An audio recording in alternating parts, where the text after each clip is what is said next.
I want to be the very best, like no one ever was. To catch them is my real test. To train them is my cause. I will travel across the land, searching far and wide.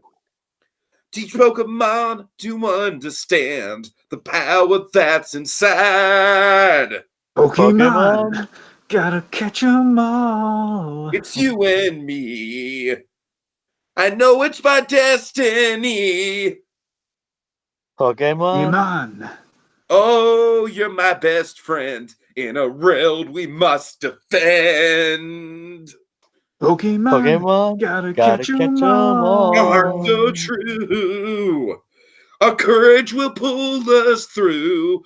You teach me and I'll teach you. Pokemon. Gotta catch 'em all. Pokemon. All right, all things considered, I don't really think that went that badly. I mean, say what you will about my singing. I'm not pretending to have a good Broadway-style singing voice or anything by any stretch, but, I just think in terms of, timing, it went well. Okay, so if Pokemon choir practice is over, can we talk about what we're talking about today? That's basically what that was, yes. All right. So, folks, you know why we're here. We're here to talk about Pokemon Detective Pikachu. This is one of the big movies that I've always wanted. Not necessarily a Detective Pikachu movie, more so just a Pokemon movie, a live-action Pokemon movie in general. Oh, hey, guys, we actually have a fan of our singing. Donovan Martin approves. Nice. Thank you, Donovan. Thank you. All right, so just to lay out my synopsis, my thesis really quick, folks. Back in the day, man, I've had visions of a live-action Pokemon movie for years and years and years of my dream casting. And of course, I only had two people in mind, really. Well, three people. I had Gary Oldman as Professor Oak. I had Justin Long as James, and I had Emma Stone as Jessie. It's kind of funny considering Professor Oak's grandson's name is Gary. But yeah, my version of the Pokemon live action movie was always more of a retelling of the Ash Ketchum saga, and this movie went in a different direction with it. Like what I said on Facebook that got a good response from people that had also seen it, like they agreed with me, is that it had a Roger Rabbit vibe to it. And I love that about this movie, man. And this movie, it's not what I wanted from a Pikachu movie, from a Pokemon movie, but it's almost more, because what I wanted was just a straightforward, Dragon. Essentially, what I wanted was the Last Airbender approach of all right, adapt the Kanto region into a trilogy. I'm honestly glad they went with one of the other side games for the adaptation, because it's easier to introduce the world in a more straightforward way. I mean, I haven't actually played the game this is technically based off of, but from what I understand, they took a few liberties with the story anyway. But yeah, I know nothing about the game. Just to get that out of the way. I know they share some plot points, like the names and like Tim and Harry Goodman are all the same name and all that.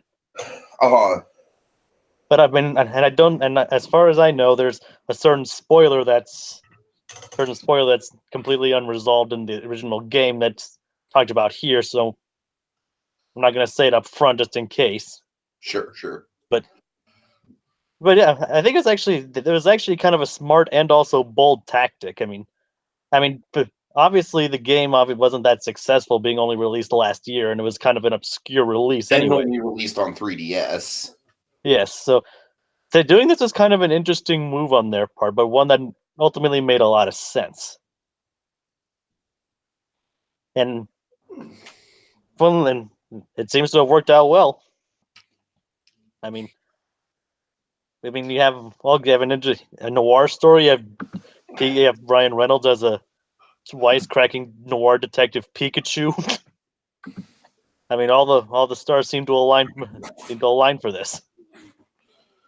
Yeah, just generally speaking, I really think that the world building was very spot on. The noir elements added to kind of the Roger Rabbit feel of it.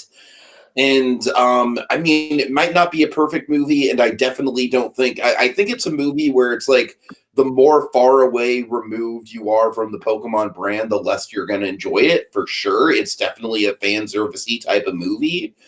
But Dragon, one of your favorite Kevin Smith quotes and mine. Well, I am a fan, and I have been serviced. And that's really what it comes down to with this movie. This movie, by all intents and purposes, was pretty much everything that I never knew I wanted from a live action Pokemon movie.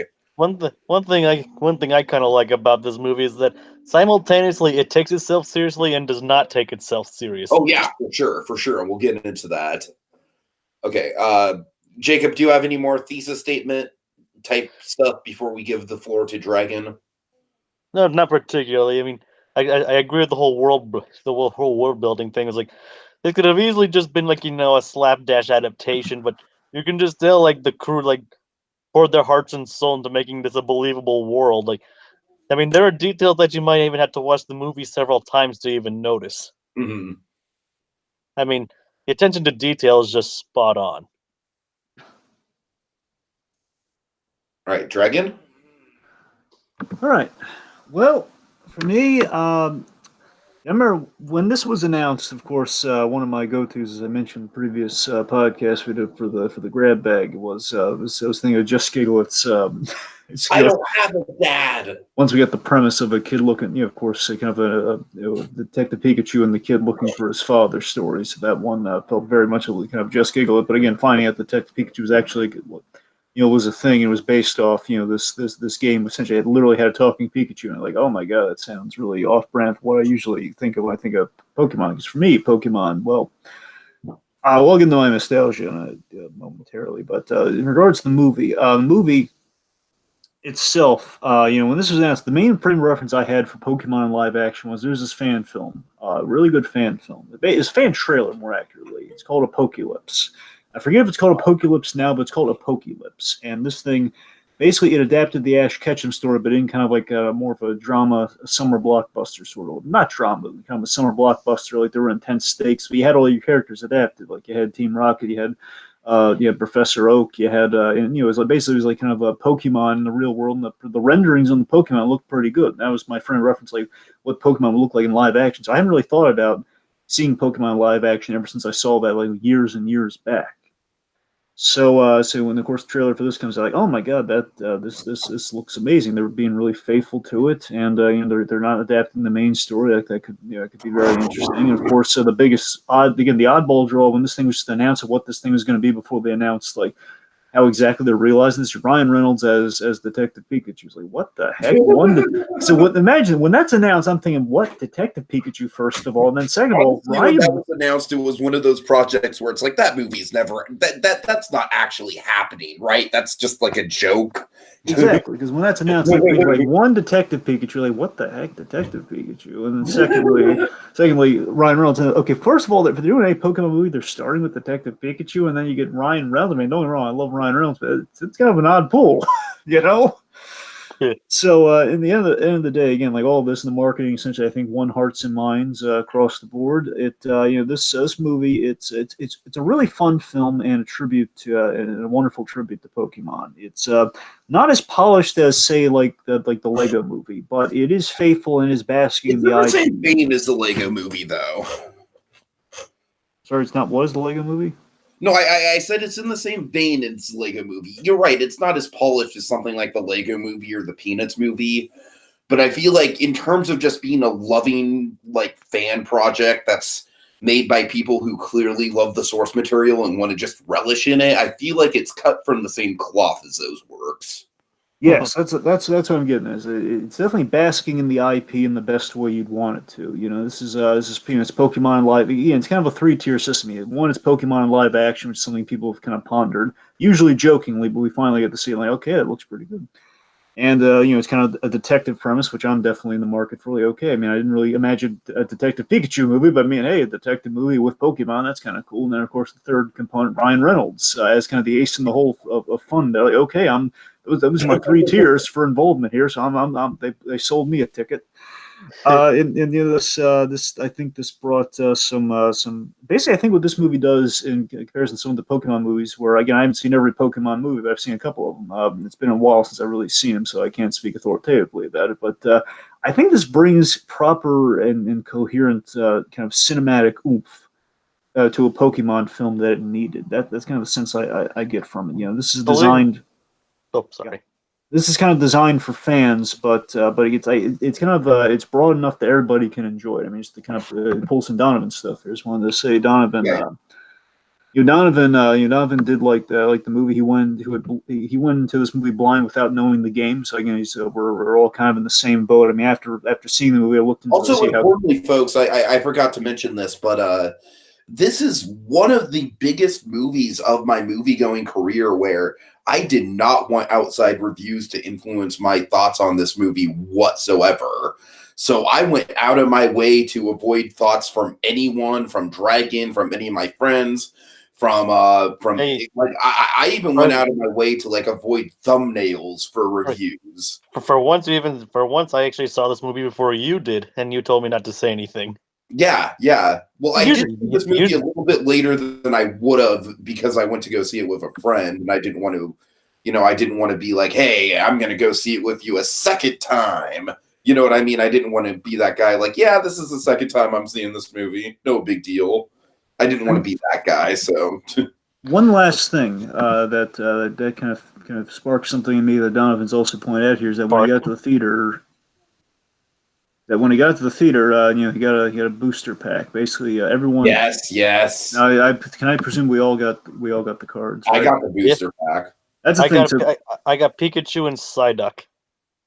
Yes, I got my friends. Basically, when we went, we all got we compared who got what cards and everything. So you got Pikachu, I got Lickitung, I got that sort of thing.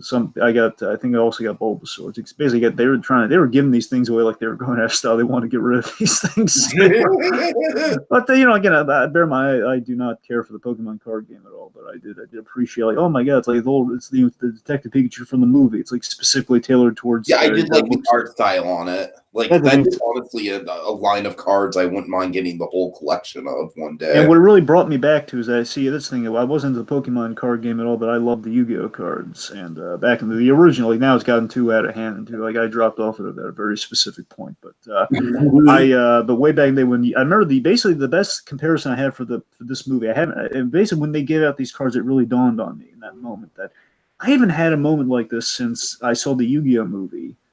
Yu-Gi-Oh! The movie, the Pyramid of Light movie, way back when. Oh, dear.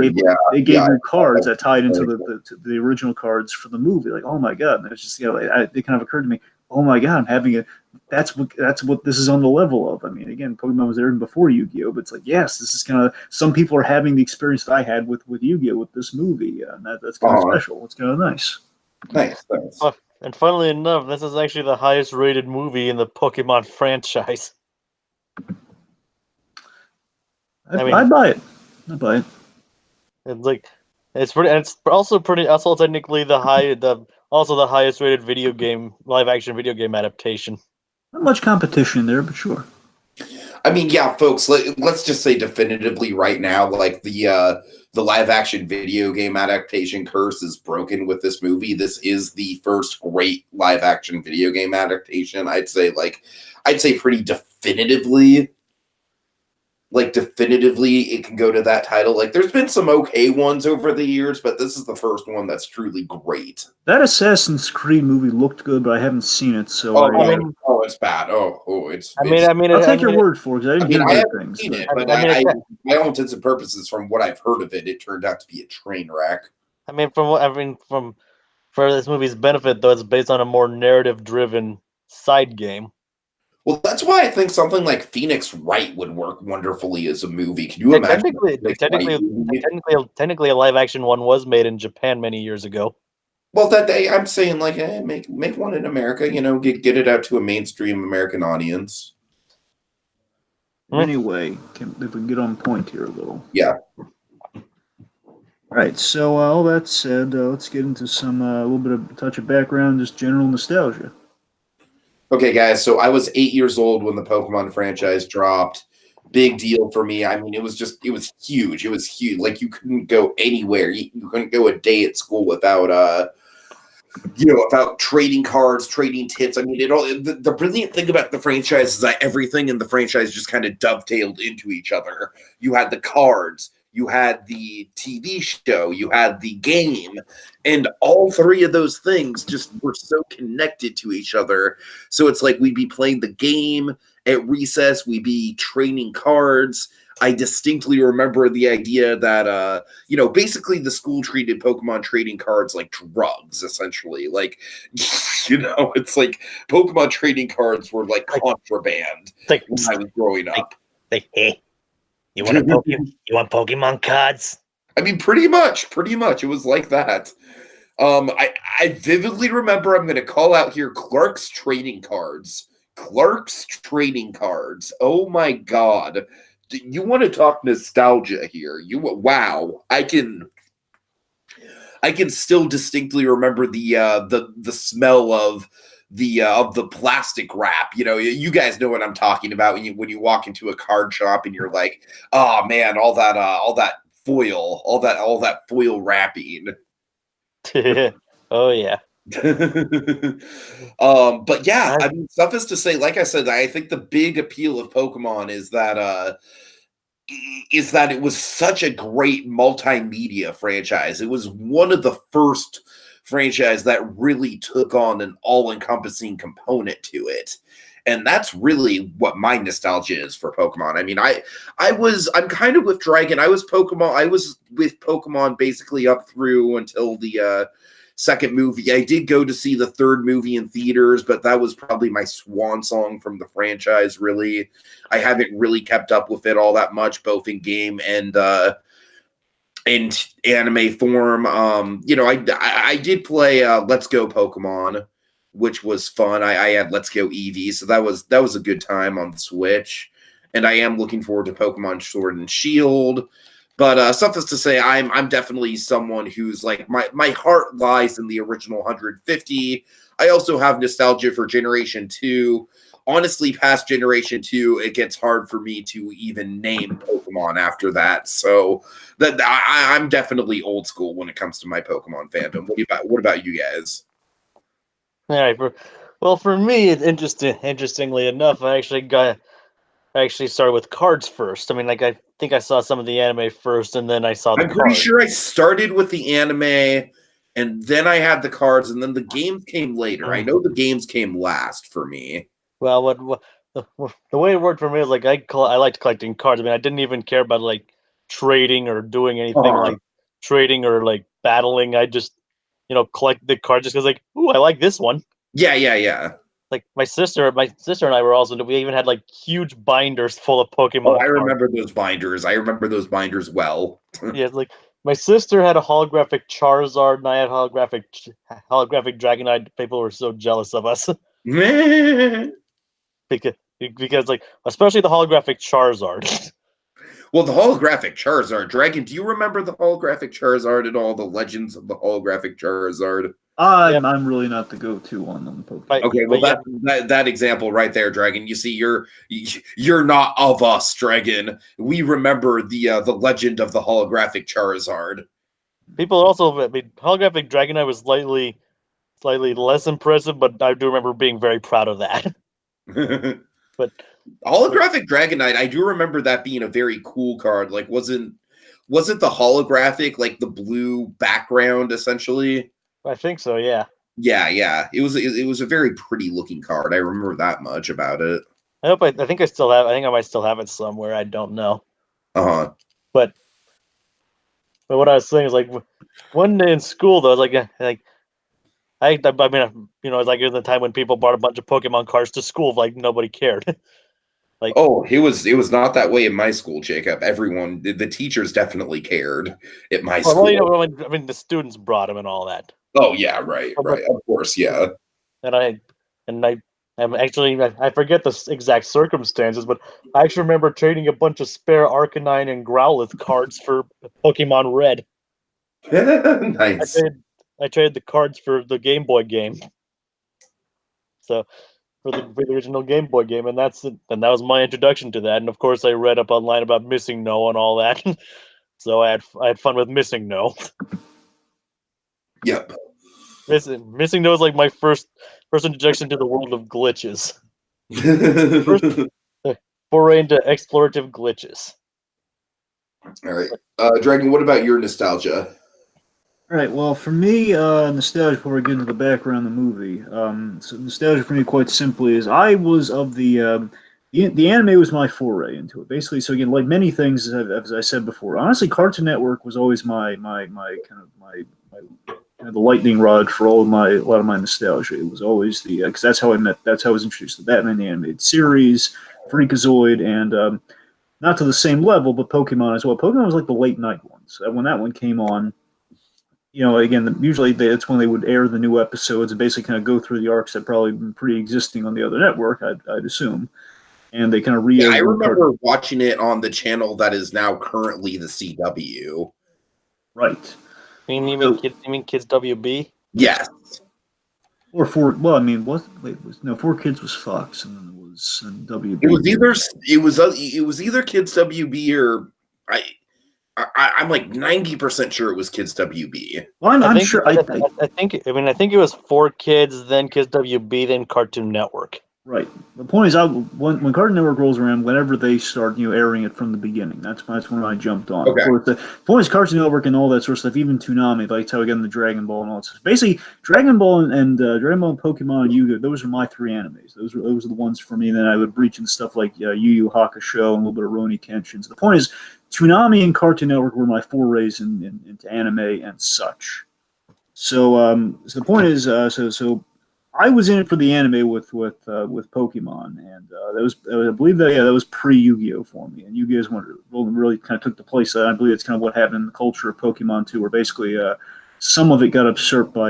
But Pokemon is so much more iconic in the grand. I know. Yes, you're right about that. It is more iconic. I'm just saying that I think there's a niche for Yu-Gi-Oh, and I think it did. There certainly is a niche for Yu-Gi-Oh, and Dragon, you're absolutely right. For a time, Yu-Gi-Oh was way more popular than Pokemon. I definitely remember those times. That's what I'm saying. So it just seems Pokemon has better lasting power. Yeah. Okay, go ahead, Dragon. I'm sorry. My point is, so I was with the series. I guess the best way of phrasing is I was there for like the 150 Pokemon era to I guess a little bit of the 300 Pokemon era. So that's pretty much the first two movies, and I've seen the third one. I've checked in a little bit with the modern takes because basically the only reason I check in with the modern takes is because I play a little bit of the Game Boy Advance games. I believe the Red and Blue or the Sapphire and the Ruby. Sapphire and Ruby. So yeah, I bled into it a little bit after that point. Then I checked out the show a little bit. But again, that's when they kind of got rid of the OG Pokemon, as it were, original one. So basically, I was kind of the original series, basically up to the Tracy years. I like to call it. Tracy was like where Tracy years. Yes. Tracy was my cutoff point. Like, okay, Tracy's like the last thing I can remember with Pokemon. We introduced this guy. We did whatever tournament that was, and then basically the movie that he was in. That was pretty much Tracy Snap. The point being, that's where I kind of dropped off of Pokemon. I never liked the card game. I never did. I tried playing, and basically that was. I don't know. I'm not saying the card game, and I don't like Yu-Gi-Oh! Dragon. That's funny. That's the thing. So I can follow Yu-Gi-Oh! And I got it again. Bear in mind, I can't follow Yu-Gi-Oh! That's the thing. I feel like Yu-Gi-Oh! Is a little too complicated for my taste. But I think Yu-Gi-Oh! Is exceedingly simple. Is essentially like a rock paper scissors luck of the draw kind of deal. Point being, so that point is like as far as I got into Pokemon again, I followed the anime until I just kind of dropped out of it. And I guess I don't know if this is specifically what it was like. Pokemon followed by Yu-Gi-Oh! The point is there's a period where I eventually kind of drifted into Yu-Gi-Oh! And the card game. Basically, through the animated show, then the card game, and so a little bit of they're always tied into something, as many things in life. They're always kind of tied into something. So Pokemon was always through the anime, but also the thing with Pokemon, of course, where it was originally kind of inspired by the games. I did play the Game Boy Advance games, and the specifically for me it was Pokemon. It was Pokemon Gold, Crystal, and Silver. No, I know. I'm saying like I didn't do all of them. I did gold, crystal. It's a gold and silver was Gen 2, ruby, sapphire, and emerald was Gen 3.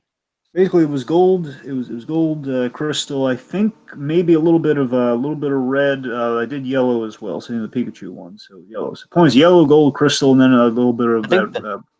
There's also fire red and leaf green on the GBA. Yes. Well, again, that's what I'm saying. So the point is, Yellow like, was my first one, actually. primarily, I was on the Game Boy. I was on the Game Boy versions. Then the only Game Boy Advance ones I had because I never liked it as much as the original versions was the Ruby and Sapphire. I tried them out. I was like, you know what, I don't like this as much as I like the original, so I kind of went back to them. So the point is, like, as far as my Pokemon experience goes, it's the movies, the original series, and the old school games for Pokemon. I guess Gen 2 being probably the most updated, honestly, not really counting the latter stuff. I mean, for me, the symbol of Pokemon I think looking back on Pokemon now, I think the thing that's always going to remain true for me, the thing that always kind of jumped out to me about Pokemon very simply was me being the gadget nut that I am. The Pokeball was a design that fascinated me. It really did. I was fascinated by the Pokeball, and as Tiki and I were kind of getting that in the earlier podcast, I love just kind of how the show worked with that. Basically, it's kind of each episode was like, Ash collecting a new Pokemon, kind of getting to know it, and it's kind of like added to like the seven that he got. The show did a good job, at least in the early days, of giving character arcs. Like, we had the heartbreaking like Butterfree, the Butterfree arc. It's like Squirtle was kind of like a rapscallion, and of course Charizard.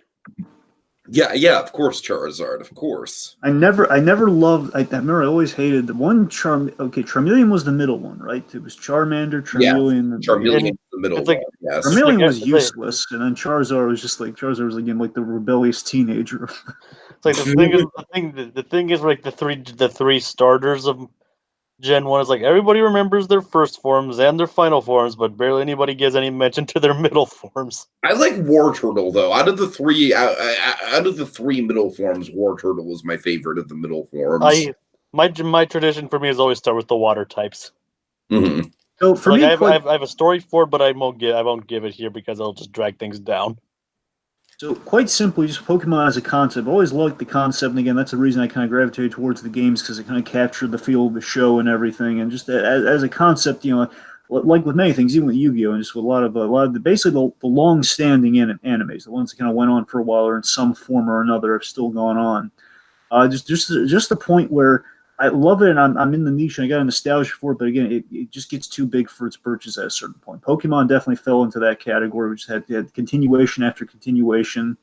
Yu-Gi-Oh had that. Where basically my dropping off point for Yu-Gi-Oh was they're playing cards. Like I dropped off after like halfway through GX. And then last time I wonder what's going on with Yu-Gi-Oh these days. They spun off into a whole bunch of different shows. And last time I checked into it was they're playing on motorcycles. Really? Literally, I swear to God, I turned the channel. And it was like they were on high speed of playing on motorcycles. Oh my God. I was like, who thought of this? And that was the last time I ever. Fucking Mad Max Yu-Gi-Oh! Yes, I need that in my life. I mean, how much more imitatable and unsafe can you get? I mean, really? It's like we're playing with holograms on motorcycles while you're going at high speeds. Like, what? And of course, just now I keep meaning to get back in the Dragon Ball for the whole Dragon Ball Super things. Everybody tells me it's great, even though in concept, like based on trailers alone, I'd say, oh my God, it looks so stupid. But apparently, it's okayed by the original creator. So one of these days, I gotta check in on Dragon Ball Super at some point because I keep getting all the great buzz in the world. But anyway, point being, that's kind of my history with kind of like many of the iconic anime series, if you will. But okay, so anyway, the background of the movie is quite simply a few little things here. So we'll get to this movie. This thing's been in the works since 2016, and it was really championed by Rob Letterman. Now, Rob Letterman is a familiar name for us in some form or another because Rob Letterman is a DreamWorks guy. He's directed some infamous films, let's say. Some good, some okay, some not so good, and some, yeah. So Rob Letterman, he directed Shark Tale. Yes. Directed Monsters vs. Yeah. Monsters vs. Aliens, as you're about to say. Yes, which it's okay. It's just not really nothing to write home about, but yeah, it was kind of fun. He was also the original. He was also planned to be the original director of Captain Underpants. That's true, but that one worked out fine enough when we had like a different guy at the helm. But yeah, he was a producer on this. The point he was involved, and he was originally supposed to direct. So the point being, anyways, you got maybe some light fingerprints on Captain Underpants, but Goosebumps as well. Goosebumps, I think, was his breakout success, honestly. Pretty much, yeah. That was the Goosebumps was the point where I was like, hey, I actually like this guy's style. I like what he's doing. This is a good adaptation. And honestly, I feel like this is a good kind of like evolution of Goosebumps. Like, I feel like a way better movie than Goosebumps. And he actually predicted season 2 of 13 Reasons Why with that movie, so. Oh, yes, he did. Yes, he did. Anyway. He said evolution. Sorry. Oh. Evolution. Anyway, sorry. Okay, so Nicole Perlman, she was one of the writers on this. Now, Nicole Perlman is a familiar name because she was the original writer on Guardians of the Galaxy. She brought Guardians to the table. That was her, and then James Gunn got involved, and that's when he kind of made it more of a. That's when he kind of infused it with James Gunn, and that's again Nicole Perlman was the reason we have Guardians of the Galaxy. So that was so she was one of the writers on this. Nice. She was also partly involved with Captain Marvel. Well, I mean, but I'm pretty sure she straightforward wrote Captain Marvel. At least one. At least either the full writer or half writer on that. And that's. But yes. I mean, I know for she was at least one of the story writers for that. Well, again, I was trying to focus on the positive with Guardians, but by all means, sure. Anyways, she was one of the screenwriters for Guardians. Well, yeah, I know that's. She was one of the story writers for this. I know that. All right.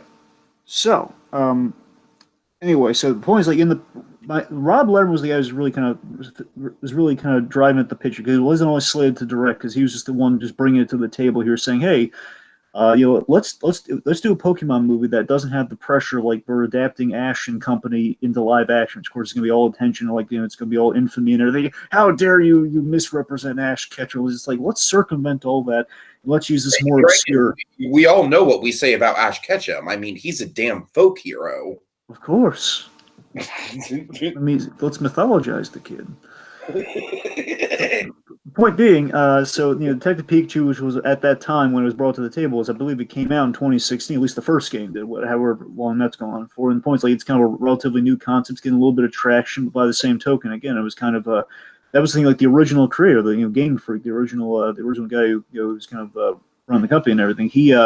He was against Detective Pikachu as a concept because they wanted to do an animated show on a talking Pokemon. He just vetoed the idea and then eventually kind of turned into the Detective Pikachu game years later. So, again, this is kind of like a very kind of like shoved to the side concepts. Well, that's the perfect in for the Pokemon world that no one really kind of expect anything from. So Letterman, he earned his director spot because they kind of respected the initiative. He took a year before they fully brought it to the studio. It took a year.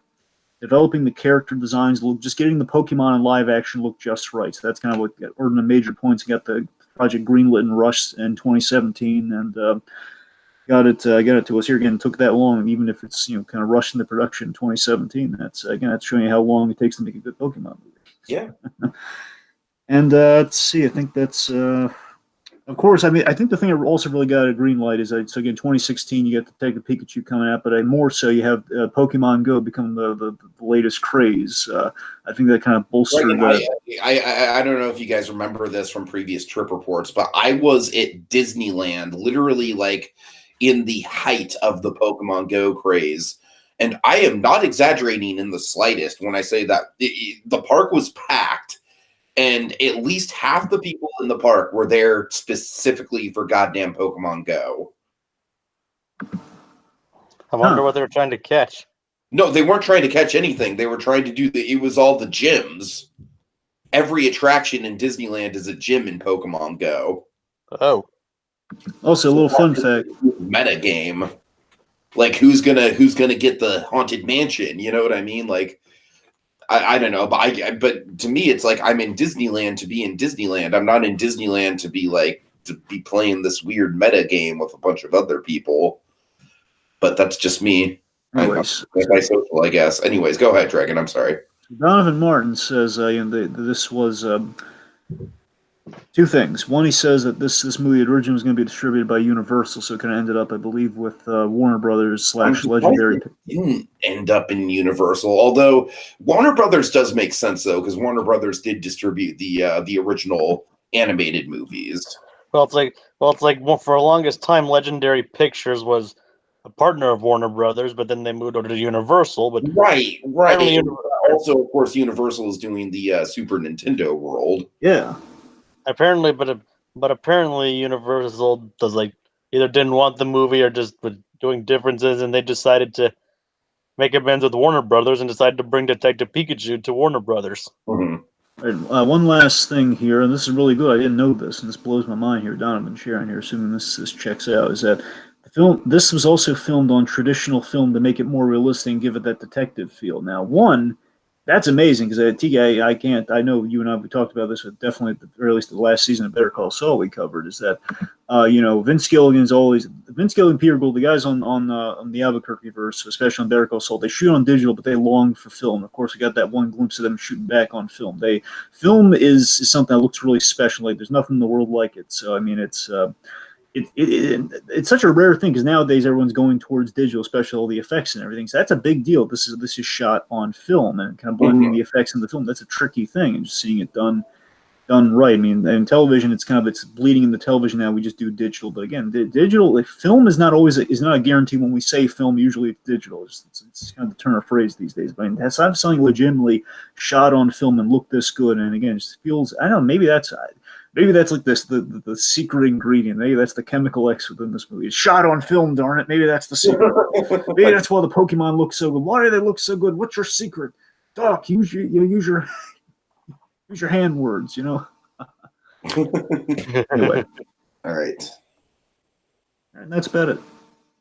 Okay, so let's go through the characters, guys. Starting with our main muchacho, Tim. Of course, folks. One disclaimer here. Now we're getting the full spoiler territory. I'm not going to recap the movie because we're not going to just give you the plot and everything because you guys know what happened and you're here for the full spoilery shebang. So yes, let's dive right into it. Tim. Good old Tim Goodman. All right, so I got to tell you guys, Justice Smith was by far the element of this movie I was kind of the most nervous about because he annoyed the crap out of me in Jurassic Park: Fallen Kingdom. He's far better than he was in that movie. Far better. I mean, what I like about Tim as a character is that he's not the typical macho leading man. Far from it. He's definitely he's got a vulnerable side to him for sure, but by the same point, he's not like his Jurassic World character where he's just kind of like this sack of patheticness that's just kind of falling apart at the seams. No, he's just a genuinely he plays a character who's been affected by tragedy and his life kind of revolves around it to a certain extent.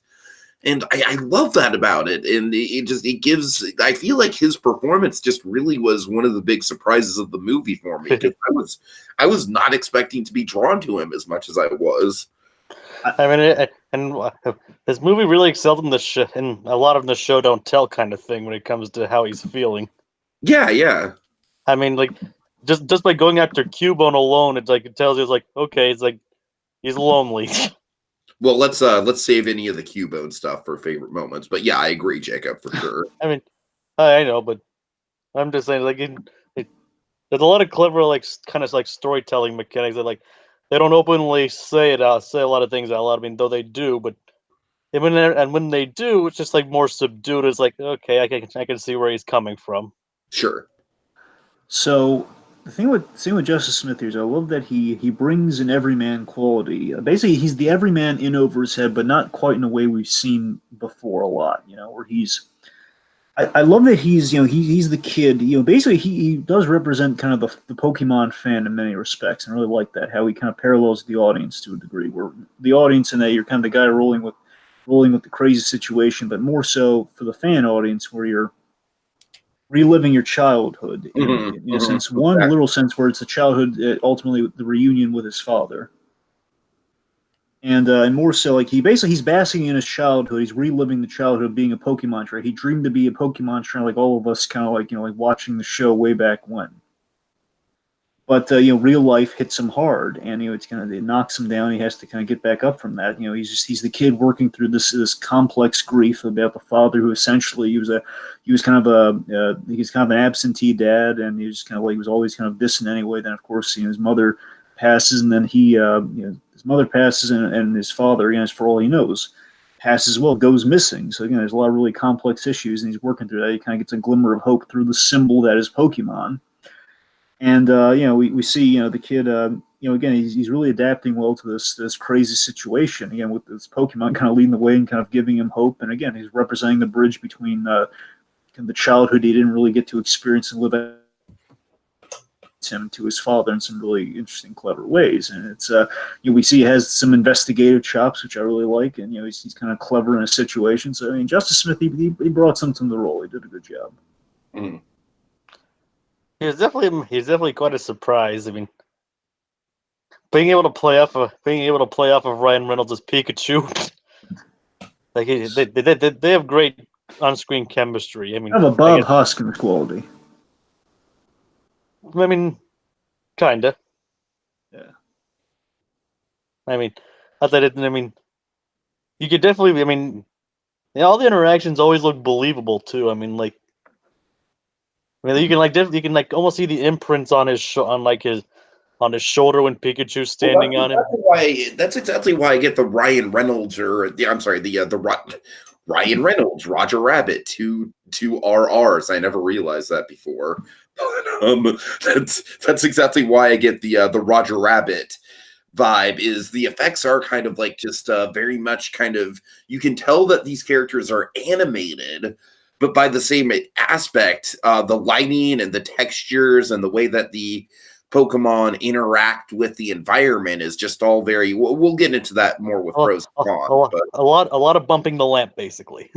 Yeah, Donovan has an interesting thought here where he says, I thought his performance is really good, basically trying to find his place in this world and having conflicts both inner and outer. I mean, he's looking at the scale of the movie and the world building and everything. It's like, yeah, you live in this too good to be true world, this big, this big old world where, again, there's always, and basically, again, the thing that, in a way, he's kind of divorced himself from Pokemon, which, again, the world is surrounded by Pokemon. That's a very interesting place to start your character in.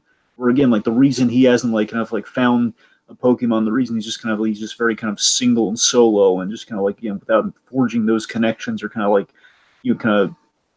it's almost like a weird, like, sort of like it's almost like a mating thing. It's like a pair up or die mentality where, again, you haven't, in a sense, filtered through the status quo. Like, basically, it's like, to join the status quo, to evolve within society, you need to pair up with a Pokemon, because it's almost like it's like a life partner, or like kind of like a spirit totem, if you will, like a kind of a spirit animal, spirit guide, almost.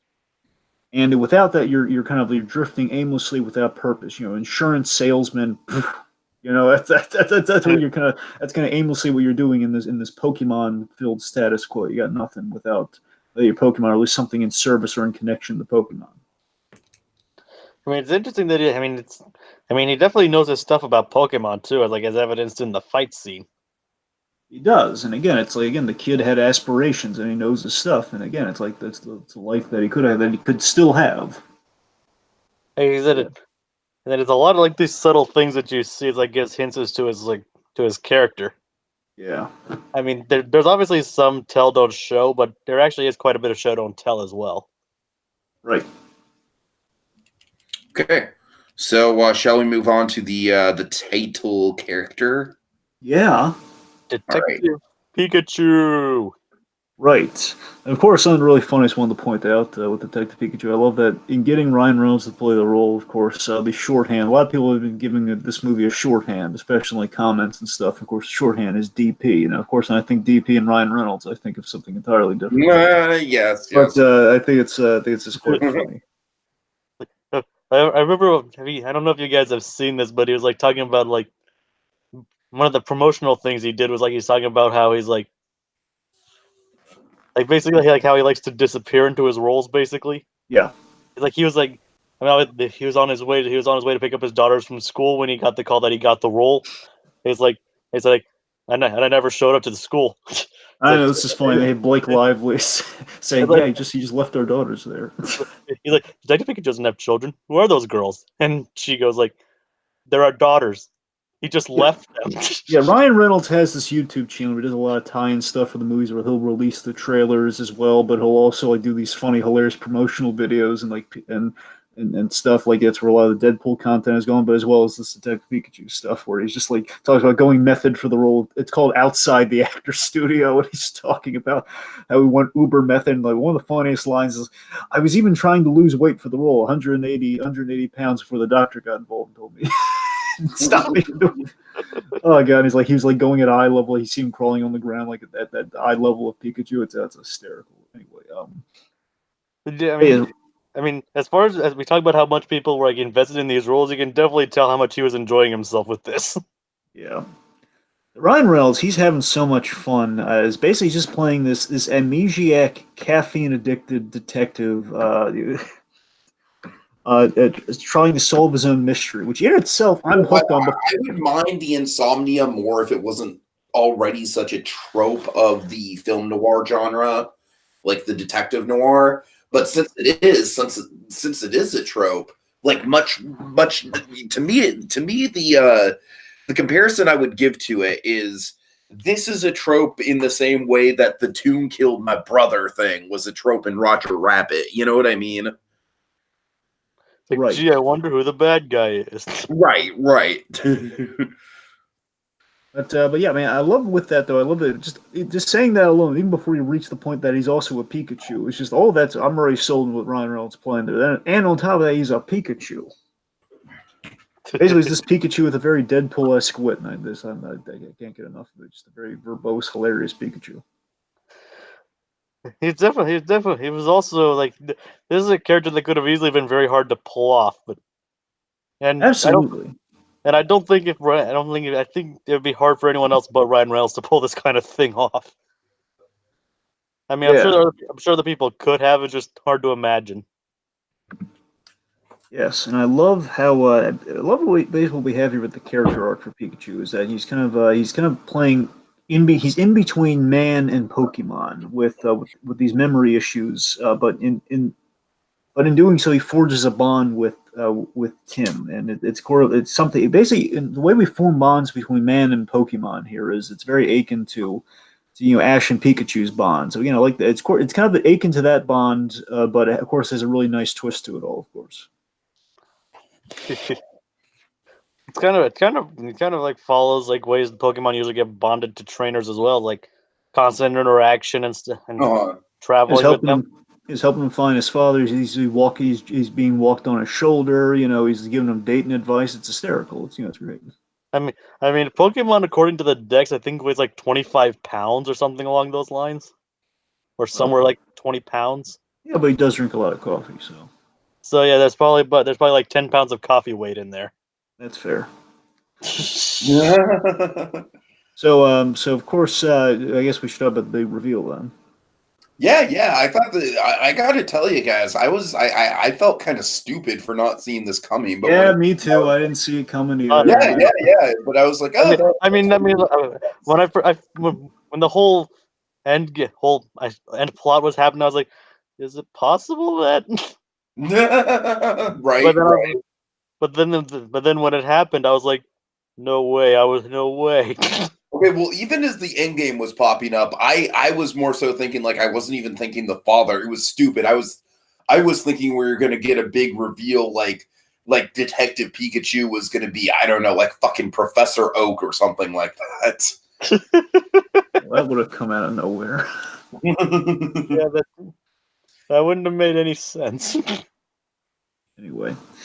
But yeah, I love it's kind of a Lego Movie dad reveal. It's kind of like, okay, the father, one of our characters here is linked to the father, and again, it adds dimension to the budding friendship, and again, kind of almost like a friendship that also has a twinge of a fatherly bond. If you look back, oh yeah, there's kind of some fatherly moments built in there if you really think about it. It's like a way better Jack Frost. Pretty much. I mean, in a lot of ways, like Pikachu was like, in a way, like treating him like his son. Exactly, that's the thing. Like keeps calling him kid, but again, it's what a detective would call the young buck joining him on the journey, and that's again, it kind of goes back and it really plays even better. Again, Pikachu unconsciously he's kind of forging a bond with this kid, and the only one who can hear him again for good reason. It's a father-son story. So again, again retroactively, it does help the story and it benefits the story and kind of helps even strengthen the bond even further. It just makes it even funnier, like the journey that these two have gone on. It's like he wanted to he wanted to run away from his father, and then turns out he actually did want to get to know him again. Turns Again, out he's been getting to know him the entire time. exactly. It didn't really feel like, to me, it didn't feel, I don't know if everyone shares this opinion, it didn't feel like an on the nose, like sort of like, okay, and the journey was, the son reconnecting with the father. I thought it was earned, I thought, I mean, if anything, it was a little bit of like, hey, there's Ryan Reynolds. We love Ryan Reynolds, right? If anything, that's the fan service I thought we got out of it. Like Ryan Reynolds is his dad. I guess to me, if I had one nitpick about Pikachu, it's that I guess it really shouldn't be a nitpick, but there were maybe one too many moments where I was like, where they were emotional moments, and then Pikachu just kind of throws in a gag. It was almost kind of like the Thor Ragnarok syndrome, where it's a great movie, great moment, but then it's like we almost kind of go a little too far with the comedy in certain aspects with Pikachu. But again, that's just a nitpick. That's kind of like I really don't mind the amount of comedy we get from him. Of course, we had some really funny lines. Donovan's kind of quoting here, like, "Yeah, I'll get 1,000 steps in today." Like the next hour. Basically, when we address, like, that's why Pikachu needs to be carried, because it would take him forever to get One place to One of place. my favorite scenes with Pikachu, actually, that's not in any of our favorite moments, is the licking tongue scene on the train. Oh God. Whose licking tongue is this? It's lick a tongue, not licking tongue. Okay, I'm sorry, but still, I love that. I love that we pull like such an obscure Pokemon and just like really put it into the limelight. Even though that scene is pretty much entirely pointless. I mean, there's really no purpose to that entire lick a tongue scene whatsoever. Yep. But Right. Okay, and Mika, look, there's a lot of fun stuff with Pikachu. We just kind of be going in circles, saying, "I remember when he said this and he said that," but it's just. I mean, one thing we could do, like, I really like the chemistry. Like, again, as I mentioned before, the chemistry between Tim and Pikachu. It's like, I mentioned father and son, but even in like just looking at it from an outside perspective, it's just these two guys just trying to solve a case together, and it worked out very well. Anyway, I mean, I love the concept where, again, it's kind of an amnesiac detective trying to solve his own mystery, where, again, he knows everything, by the same token he really doesn't know that much. He's just operating off very little, but he has good, kind of deductive reasoning. He has good kind of investigative instincts, but by the same token, again, I love that he's just this little guy in the world. He kind of talks up like he's in his own noir movie almost, but he's not. Again, not saying they're not just ripping off like a whole noir thing. It's just like, again, the guy's good at his job, but it's more self-confidence than it is like actual skill set in this case. It's like he just kind of lucks at a lot of the time. Oh, But again, it's kind of like him, like kind of discovering his own kind of innate skills yet again. So it's like it's all there, but it's like, I guess what I'm saying is I like that we didn't just rip off like other amnesiac characters. Like there's enough there, but there's also enough of a pache there. All right. okay. mm-hmm. All right, so let's talk about Lucy Stevens. So yeah, she's a decent character. I wish she would have gotten a little bit more screen time. I felt like her presence in the movie was like a little bit kind of like touch and go, but from what we got out of her, she was good. She was definitely the Misty fill-in, and I feel like it's almost kind of hard for me to not think of her as Misty, especially because of the Psyduck thing. And I freaking love Psyduck, and Psyduck. I have way more to say about Psyduck than I do about Lucy. But suffice to say, like Lucy, like I said, she serves her role well, but she brings along Psyduck, and Psyduck is awesome. Lucy, yeah, you're absolutely right. She's filling the Misty archetype. That's what Lucy's. There's always a Misty archetype in whatever Pokemon iteration they're doing. There's always the female, kind of equivalent to our lead guy. In this case, not trainers, but again, like kind of our investigator and our investigative reporter. And she also fills in the classic informant, the detective informant. Yes, I mean she's kind of got this sort of it's kind of Misty meets Lois Lane or the 40s reporter, as it were. It's kind of what she's kind of the ambitious. The tenacious reporter archetype in a detective story. So every detective story needs an informant. Yes, they do. Yeah. So this, I love how she's basically to me she feels like she's tenacious. She's got the spark for it, but she's running before she can walk on things. I like that's kind of where we had she's kind of counterintuitive to Tim. She's kind of reflective of she's an opposite of Tim, where Tim is again this guy in over his head who's not trying to be a detective, but he's kind of roped into, where she is trying to be a reporter, and again she's just not quite there yet. Again, she doesn't, she's fumbling with the whole like the secret meet and greet, like like the act casual. Like, this doesn't really feel really casual. Like, what are we doing? Just like all that, just falling to pieces. Run before she can walk on those sorts of things. But again, she does aid the mystery a lot, so that's kind of nice. She's helping along the way. Again, she brings the tenacity and kind of drives things forward for our story. So she is useful in that regard. And I think the bigger connection that she has with Tim is that she gets to fulfill her dream in the story. She gets to she gets to become a reporter, and in doing so, she saves the day in the process. So that's all nice and good. And again, kind of ties into the story in the grander sense. That's nice. But Psyduck, I mean, the Psyduck of it all, I keep saying it, but I feel like Psyduck almost kind of, for me anyways, he stole the show. First of all, I do suffer from chronic migraines, so Psyduck has always kind of been my spirit animal when it comes to Pokemon. And the fact that he's a duck. I think that my main Pokemon, if Pokemon were a real thing, would be a Psyduck. But yeah, I really thought they nailed it with everything about Psyduck's personality, the way that he bounces off of Lucy. It's very much akin, like Misty and Psyduck, where Lucy has sympathy for Psyduck and she wants to help him, but by the same point, Psyduck is just kind of like, he's very high maintenance. He's a lot to handle. So I love everything about that. That even rolls off of Pikachu in here. Right. Like, of course. Like, let me get this straight. We have to listen to this spa music. Listen to this spa music so you don't have a headache and destroy everyone. No, and kill us all. Psyduck. Like, I am not rubbing your feet. Oh God, Psyduck. It's like, fine. Like, Psyduck. Maybe she was researching the psychological effects of being strapped in a car seat next to a bomb. God, it's so fun. You know what? Sometimes, folks, I don't know what it is. Sometimes even Ryan Reynolds is having when Ryan Reynolds gets his yells and he gets flustered, he curses. I don't know why. Something's usually funny about it. I can't explain why. I mean, I direct you to The Hitman's Bodyguard if you want proof of this, but it's just I don't know what to tell you. It's sometimes just funny. It just works.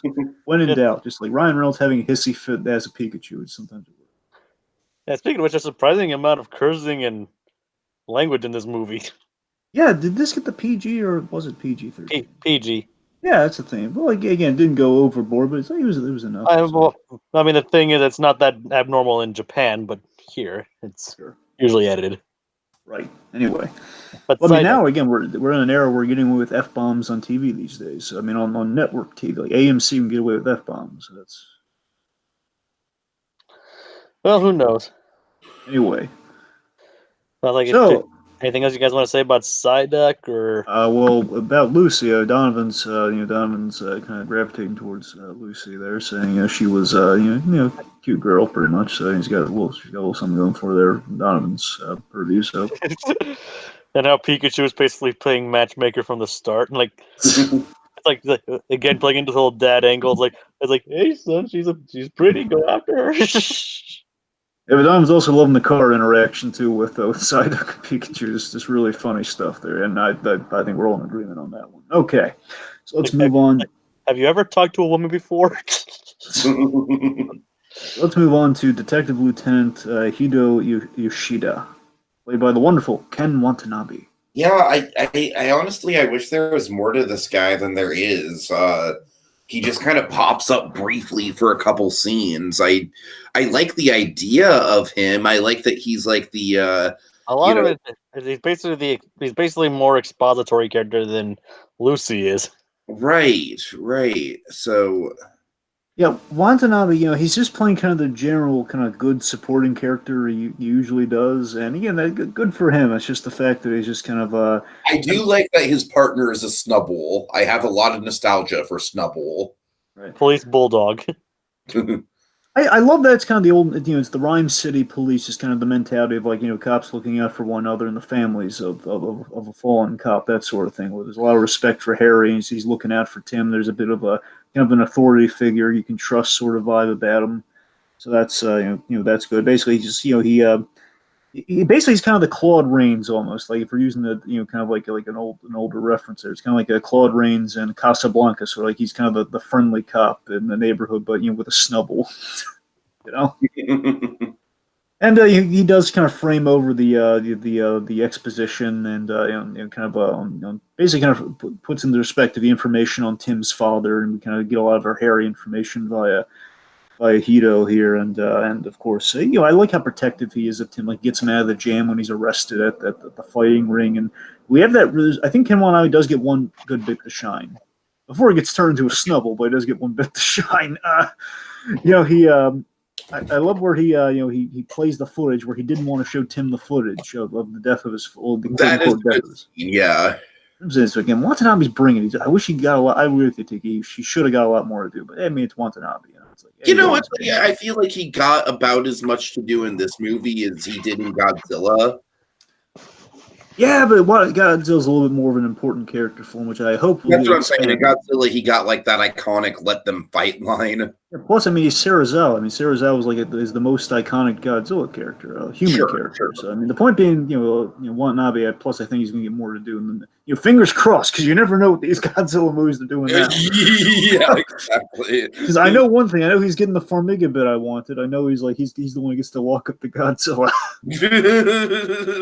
I mean, if anyone deserves that, though, it's probably him. Because again, like the lifelong kind of Godzilla characters. That makes sense. He'd be like, there's my buddy Godzilla. Yeah. Hugs for Godzilla. All right. Hashtag hugs for Godzilla. Okay.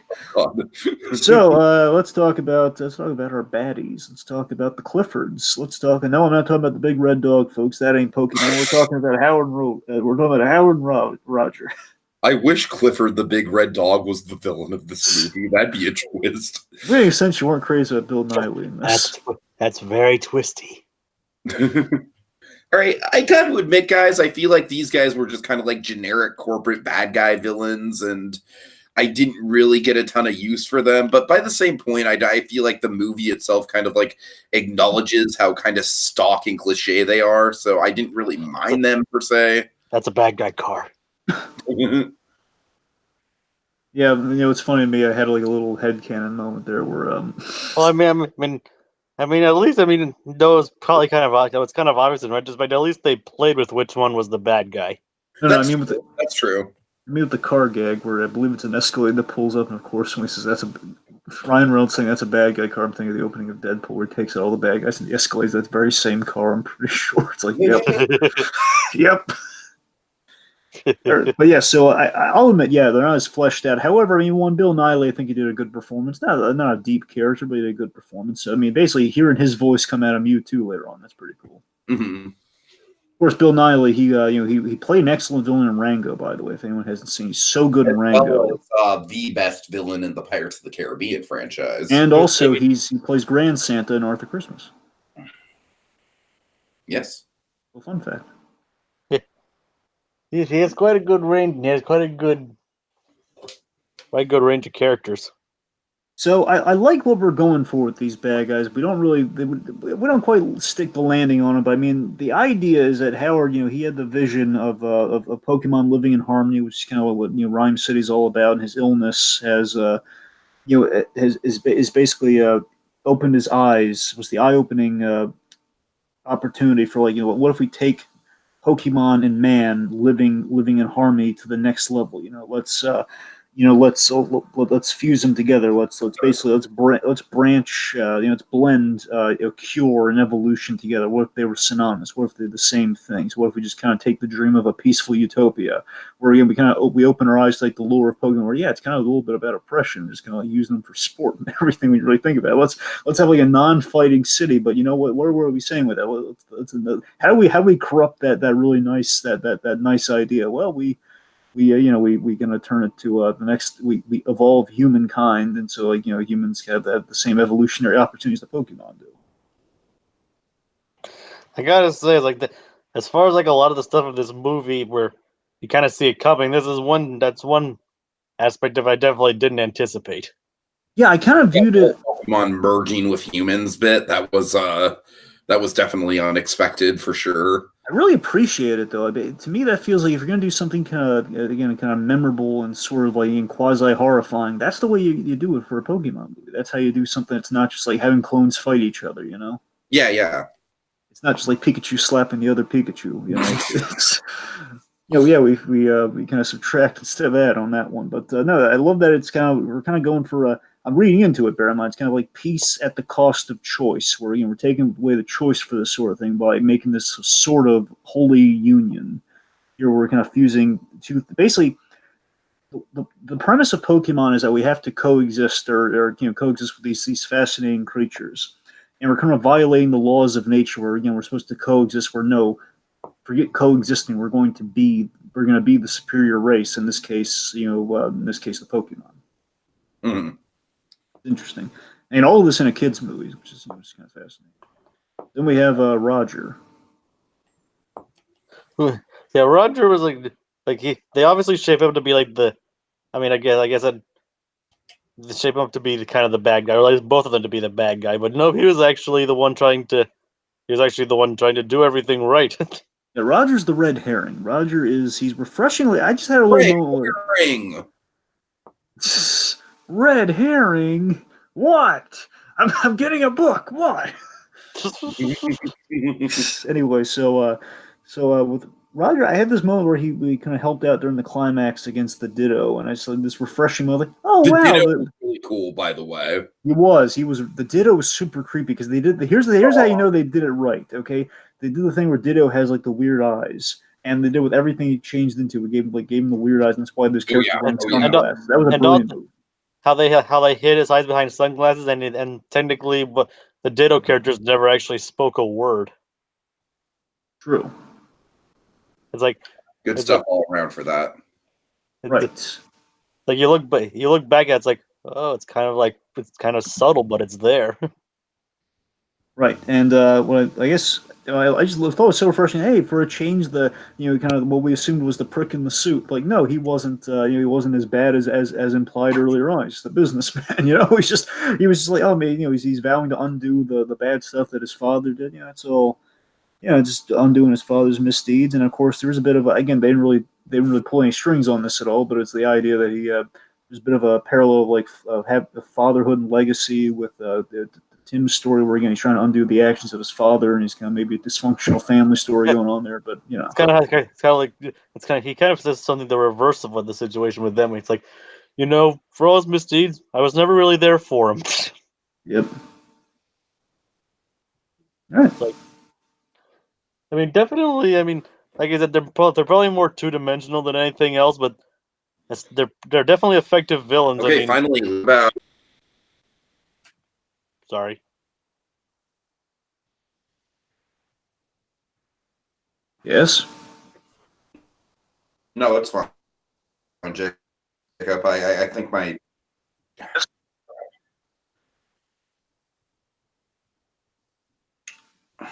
Okay. Hello, can you guys hear me? Yes. Yeah. Yes. Okay, I'm sorry, guys. For some reason, Hangouts is just like, oh, I'm gonna lag all of a sudden. I'm just gonna fucking lag. Anyway, so let's move on to Mewtwo. Okay. Like, I love what they did with Mewtwo here.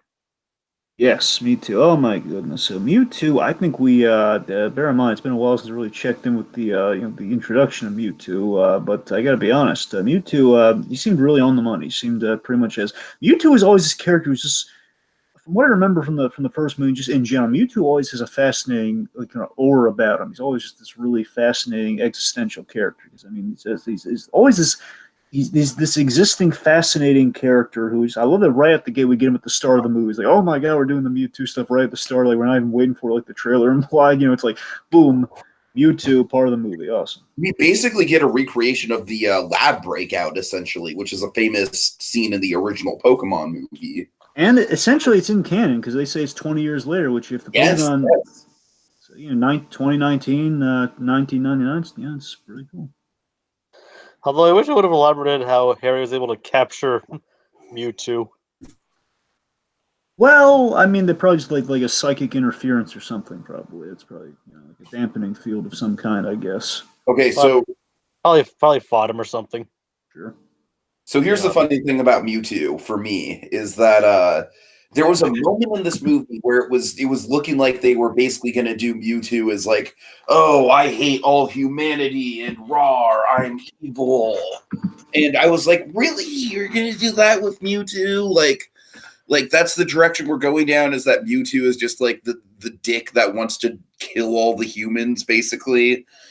I'm like, Mewtwo is like so much more nuanced than that. As Dragon said, Mewtwo is kind of like a, in a way, Mewtwo is kind of like an abomination of God. In a way, it's like, he's got a lot of interesting kind of psychologically torture. Allow me to kind of set it up for a second. It may not look like it on the surface, but the world of Pokemon is a really screwed up place. I mean, let me just recap Mewtwo for a mere moment here, if I may. He's a Mewtwo. He's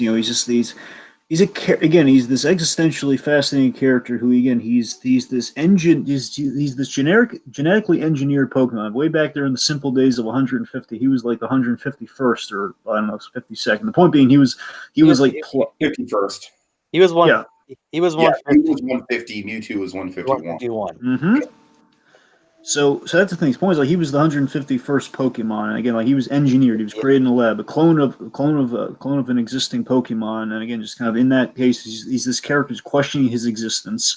He's questioning his existence, the purpose of Pokemon as a concept, and of course, he forged a bond with someone, as Pokemon tend to do. And the bond that he forged was someone who betrayed him, in that Giovanni, kind of the leader, the guy in the suit from Team Rocket, that guy. Mm-hmm.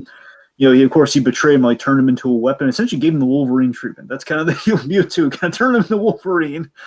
And of course, 20 years later, he's been recaptured and weaponized yet again. Of course, if you want to dig even deeper, it's that he forged that friendship with that poor girl, and of course, like, all that trauma that happened to him was then erased from his mind, very Wolverine-esque. It's that's what I'm saying. So again, Mewtwo, he's shown a little kindness by Harry and Pikachu, again, showing that the bond between man and Pokemon, yet again, there's some good that can come from it. And of course, if you really want to go back, that Pokemon movie, if I'm remembering correctly, he just kind of does a mulligan on the end of the movie where, okay, we go through all this, and he wipes everyone's mind, and he kind of takes the clone Pokemon with him. He does all that. So yeah, that is the thing that happens.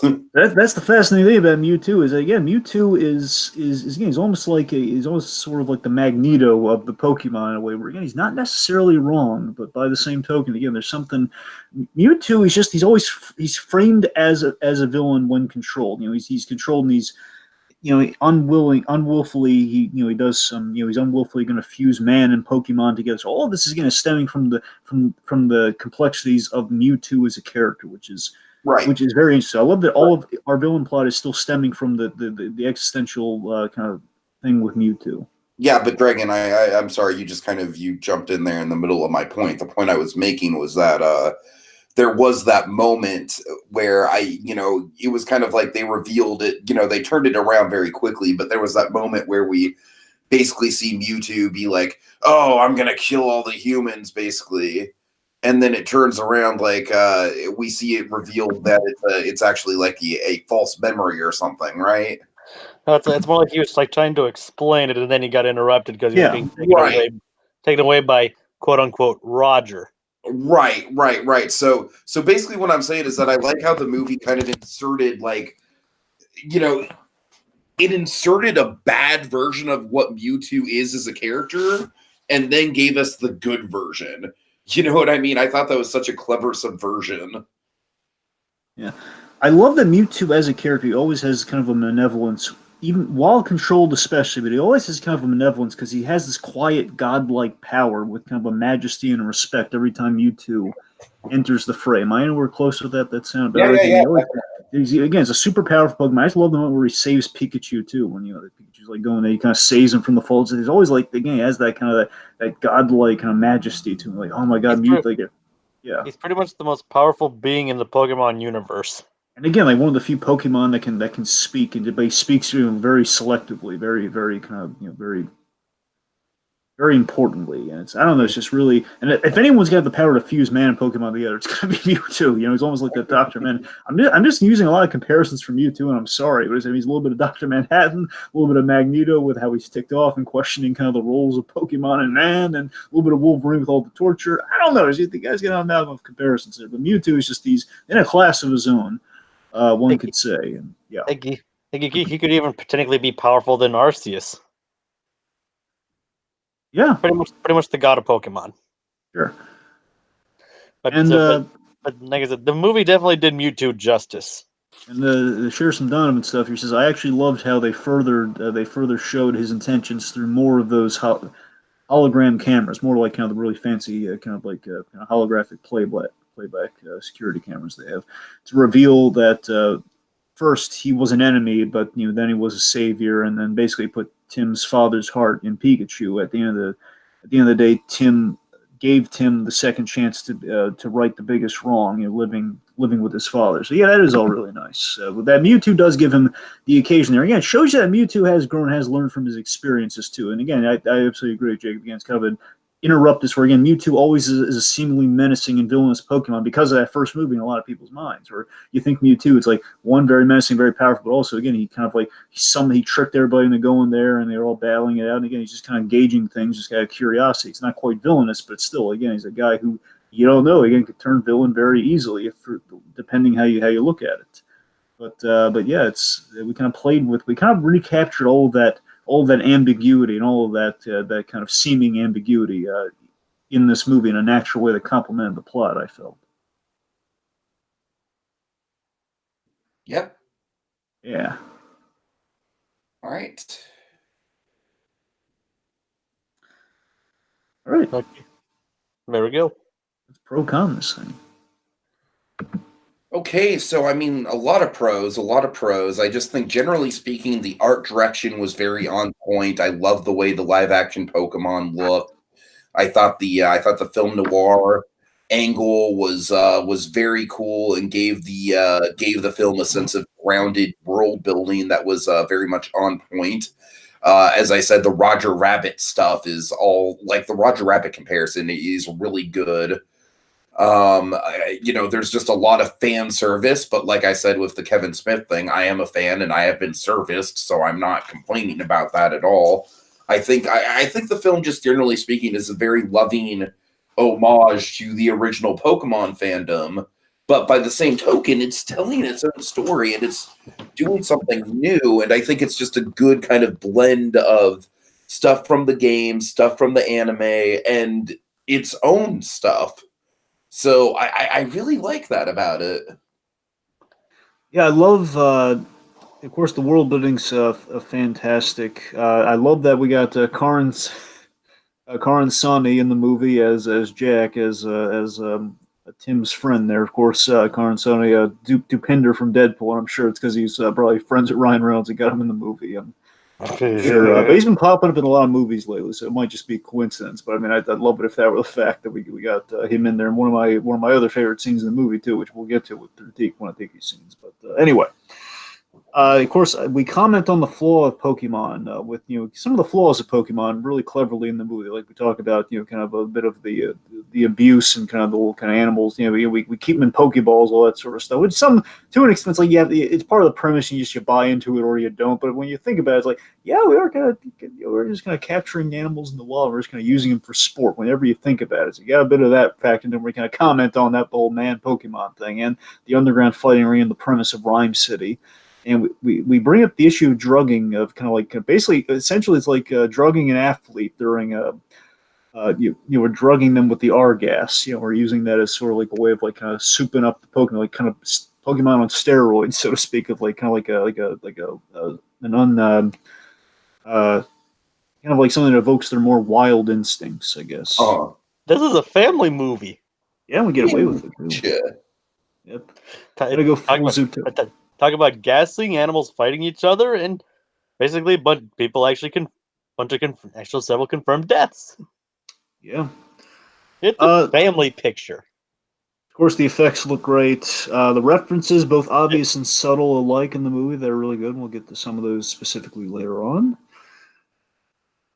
I love the parade climax as a nod to the Macy's parade. By the way, I think that's great. Yeah, that was fun. That was fun. Love the urban detective story plot. Again, like we're not. I I think we had a really good mix of Pokemon. Like we didn't have too many Pokemon. It wasn't like an overwhelming amount of Pokemon, but I feel like there were enough Pokemon that got their time in the spotlight. That basically the way they had enough Pokemon that's the ones that service the story and service the story well, and like the sequences, and they also had like just minor random Pokemon just walking around the city minding their own business. Right. I spotted a couple Sneasels, Fearos, Spearows. I spotted a couple Rattatas here and there. Yep.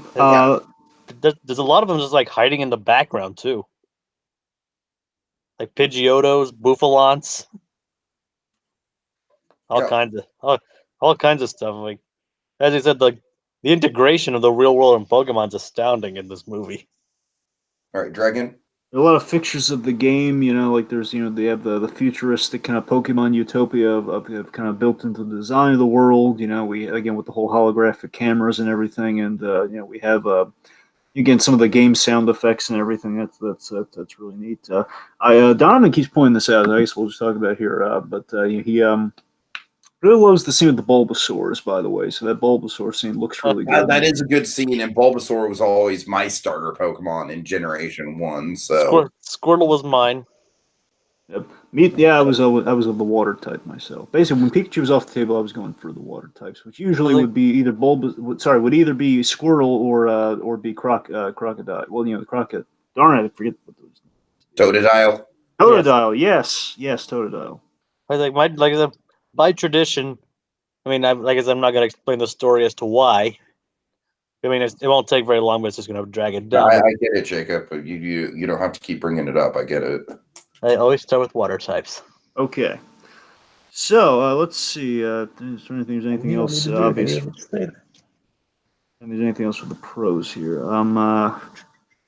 I love of course, Ryan Reynolds was worth kind of the price of admission alone for base A, and it's like kind of a general audience like going into. I think you're gonna get their money's worth. I think it's just Ryan Reynolds as a Pikachu is just entertaining within itself, and of course, again, we commit to the detective premise. That's nice. We don't force a love story, but there's like a hint of a spark, but we're not forcing it. It feels kind of classic Pokemon, really. Ash and Misty, will they? Won't they? We're gonna find out. Basically, anime. The animes for kids were terrified of the kiss. We never wanted to actually see it happen. It's that sort of thing. It's like, what? It's never going to happen. Don't. The legacy in the world, seeing the world explored from a different angle is neat. Kind of from the talking Pokemon's point of view, for the most part. That's neat. Or Mewtwo in himself as well. Mewtwo is getting him in this movie in itself. Like we probably didn't need Mewtwo, but he's in the game that they adapted from. I think that's why Mewtwo's really in the movie. But it's even if that wasn't the case, just getting Mewtwo as kind of faithfully as you remember him. That's really cool. I think they pretty much had to put him in here for this. Like, it's like we're doing a live action Pokemon movie. We need to include Mewtwo. Mm-hmm. Okay, it's like an obligatory mission. So I guess getting into a few of the cons. I think the villains are generic as fuck, frankly. Well, tell us how you really feel, Tiki. Okay, here's some ones that did bother me when I was watching the movie. Okay, this is a big one, though. As much as I love Ken Watanabe, I do have to question, how is Pikachu being alive not proof enough to at least look into it? Yeah, I hear you on that. That felt like it was a big reach. Because I really thought, like, wait a minute. So is he dirty? Is he corrupt? Because how is he not looking into that? Because I was thinking they're building for like a big reveal. Of course, that was for the bad guys. Like which bad guy was like the actual one? Well, I thought it was like he possibly thought that that Pikachu survived, but it would probably be harder for Harry to survive. Again, he has Harry's hat and everything with the Pikachu. Like, how is he not looking into this? It's like proof in the pudding. Like, really? Okay, the no pants scene. I didn't need the no pants scene.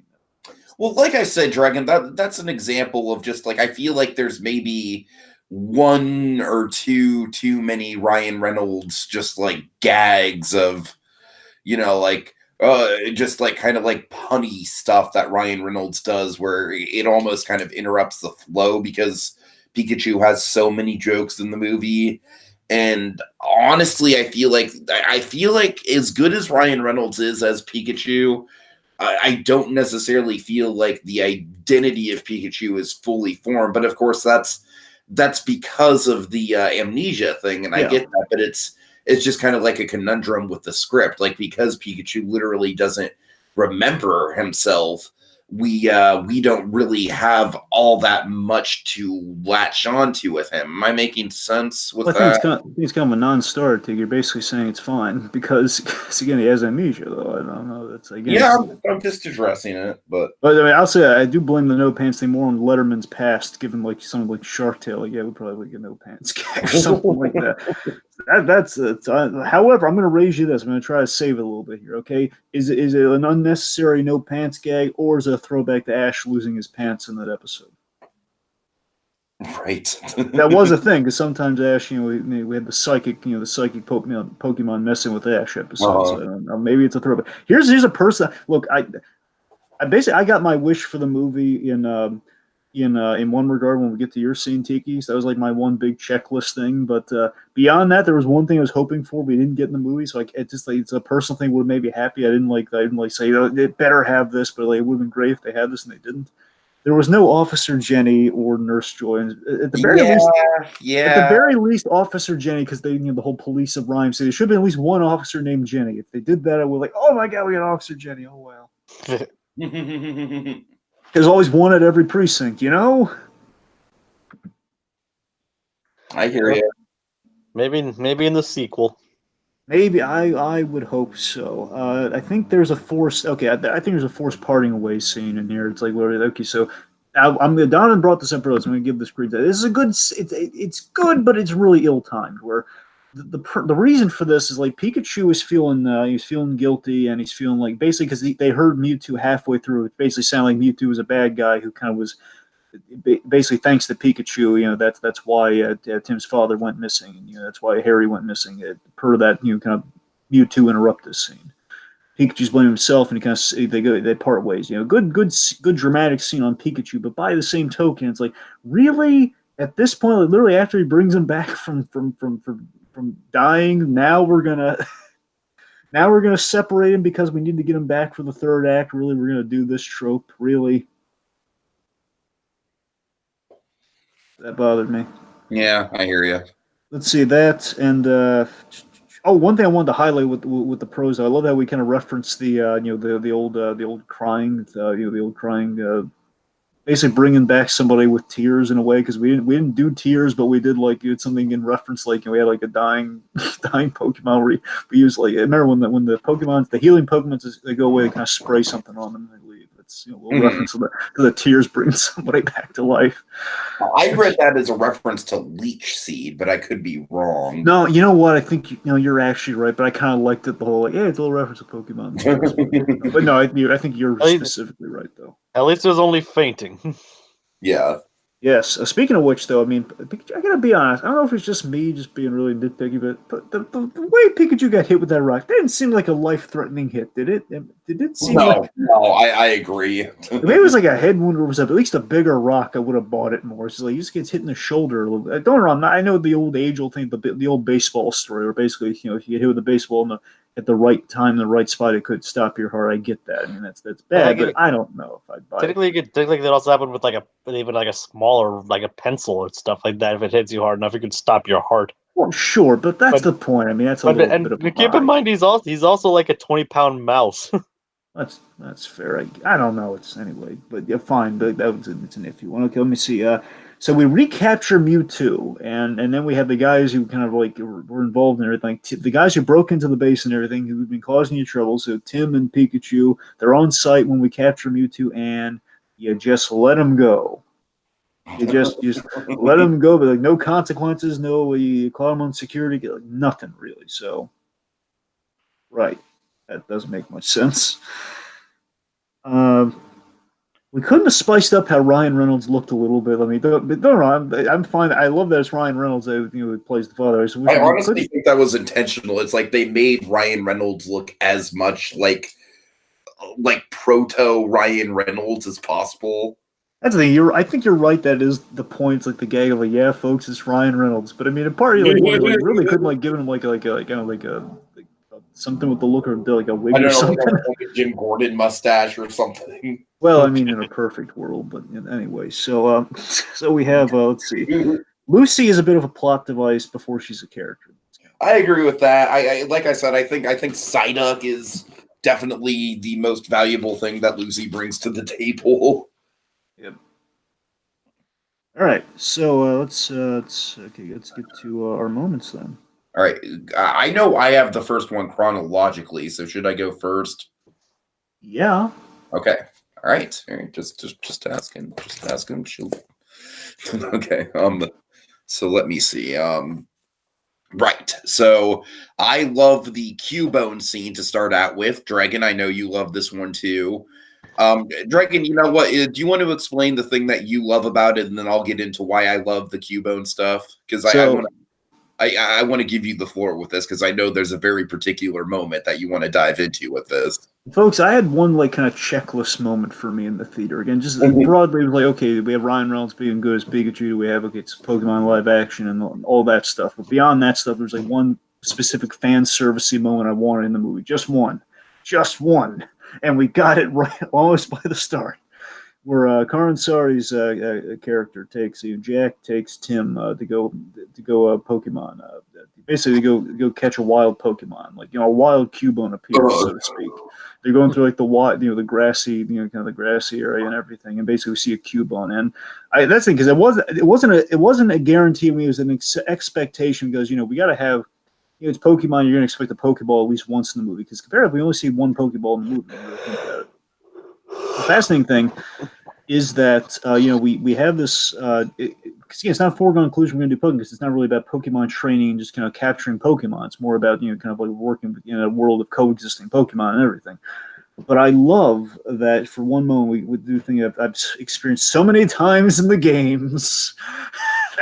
I think everybody at some point in their Pokemon fan and playing a game or even watching the anime, they've experienced this at one point in time where he gets Tim to throw the Pokeball and he captures Cubone, and then there's that moment. This is the checklist moment right here.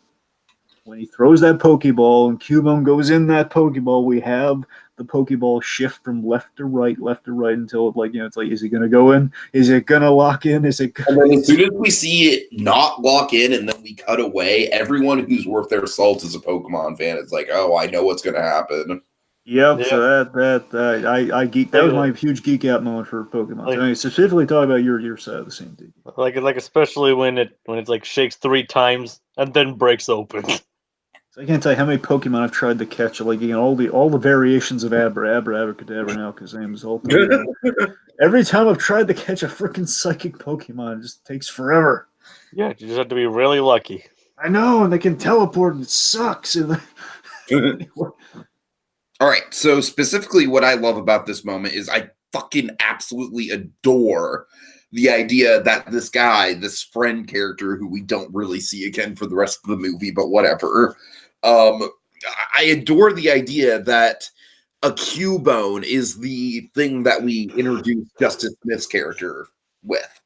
And guys, I can't even tell you how much confidence this move gave me in the rest of the movie going forward. Like, this scene to me is like, oh yeah, we get Pokemon lore. Not only do we get Pokemon lore, but we know how to use it in the right way in a thematically appropriate setting. And so I loved it. I was just like, as soon as I saw the Cubone, I was just like, yeah, that's perfect. That's all we need to know about Justice Smith is that Justice Smith is kind of like unsettled by the Cubone, and he's kind of almost viewing it as an offensive joke. It's like, yeah, there we go. We know. And of course, for anyone who's not privy to it, infamously, Cubone's Pokedex entry is one of the darkest ones in Pokemon canon. Because why, Jacob? Because it wears the skull of its dead mother on its head. Yes. It's like all Cubones are constantly lamenting the dead mothers and wearing the skulls is kind of like a weird ritualistic thing. Sun and Moon takes things a lot further with a lot of different dexes, but especially with Cubones, considering that one of theirs says like They cry when they sleep, and it attracts their natural predators, mandibuzz. So basically, Cubone is kind of the Norman Bates of the Pokemon world. Pretty much, I could see that. But yeah, I very much knew that we were in good hands with the Cubone thing.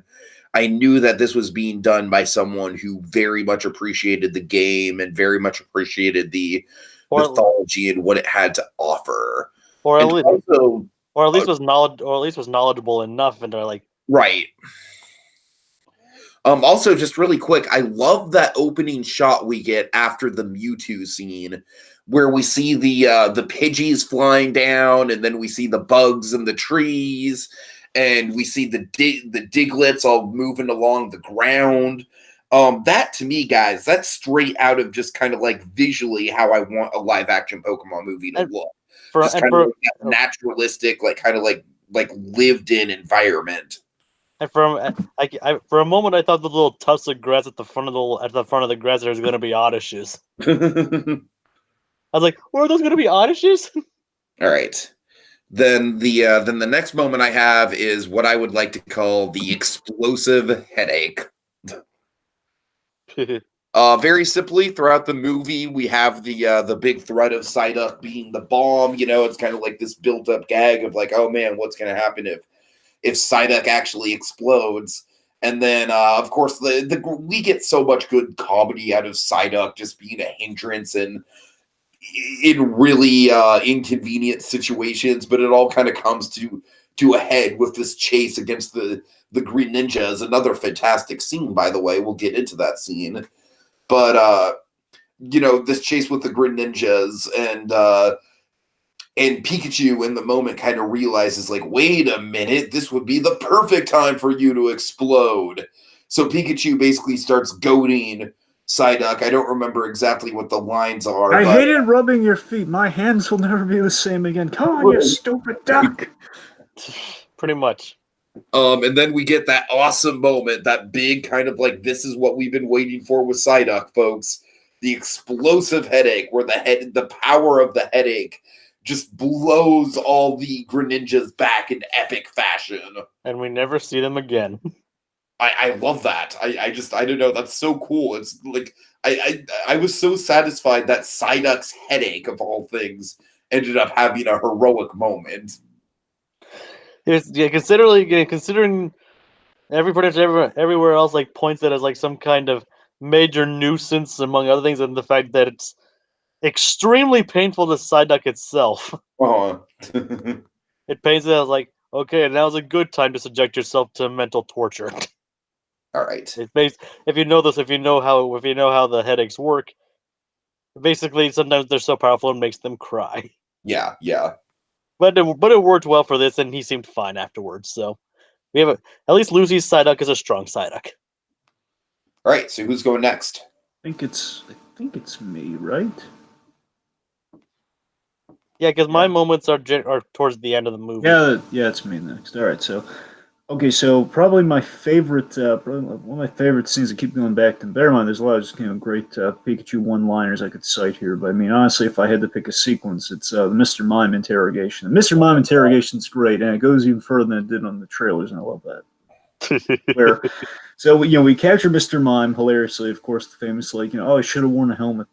Beyond that's already funny in itself. But the interrogation, so good cop, bad cop, gone wrong in a way here, where it's good cop, bad cop, where Mr. Mime is. It's basically we learn that Pikachu is terrible at charades. It's like I push people away, then I hit them for leaving. Oh god, it's when it was like he's saying you can shove it. Well, I love how just Tim's really good at charades, though. Anyway, so the point being, we do an interrogation here, and basically, Mr. Mime, he ain't talking, big surprise being a mime and such. But Tim gets an idea where, again, it's kind of like we kind of saw this in Gotham too with the whole mime there too, where basically you play along with the mime, you play along with the mime's world. Yes. Oh, you don't like that, huh? I'm playing in your space now, aren't I? Yeah. It's just kind of funny that Harry's informant would have been a Mr. Mime. Yep. If you really think about it, it doesn't make much sense. Wait a minute, if he's that bad at charades, well, then again, I guess with the amnesia, he's that bad at charades. Maybe that's why. Never mind.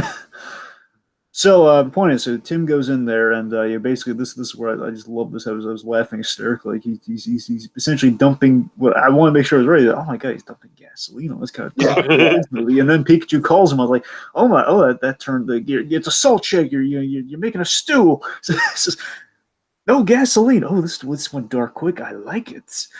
So then of course it leads outside. Oh fuck, we're fucked.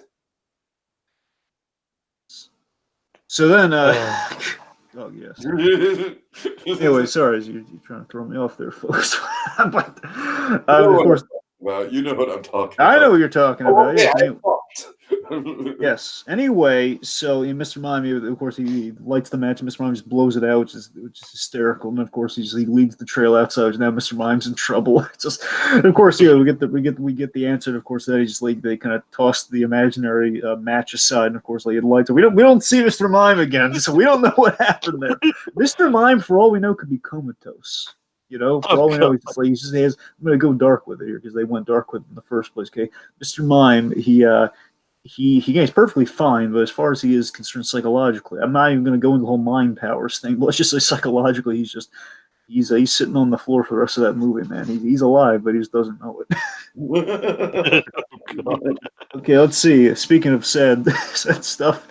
Just because it's utterly hysterical. It's a great reference, but it's just utterly hysterical. It's a little on the nose, but I love it so much. It's after the cliche breakup, like now they parted ways, we do get to see just the sad, pathetic Pikachu walking down the bridge and just singing the Pokemon theme song. This to me almost made the the obligatory third act split worth it. I know. I want to see Ryan Reynolds sad singing the entire theme song. Of course, Ryan Reynolds. Many times when Ryan Reynolds it can be really funny, but also again, as Donovan's going to point out the previous scene I was talking about again, Ryan Reynolds also kind of losing his crap. It's just hysterical. Like people just say, "Talk, you stupid mime! Use your hand words, talk." And did anyone notice that when he actually told Mr. Mime to speak, Mr. Mime was actually kind of offended by it? Yeah, I did notice that. Yeah, which is cool because it kind of plays into the pseudo socio-political element of this movie. Right. Anyway, so of course, just sad Pikachu's gonna walk in. It's just basically just singing the song in the most depressed, pathetic version of it. Gotta catch 'em all. Oh god, it's just hysterical.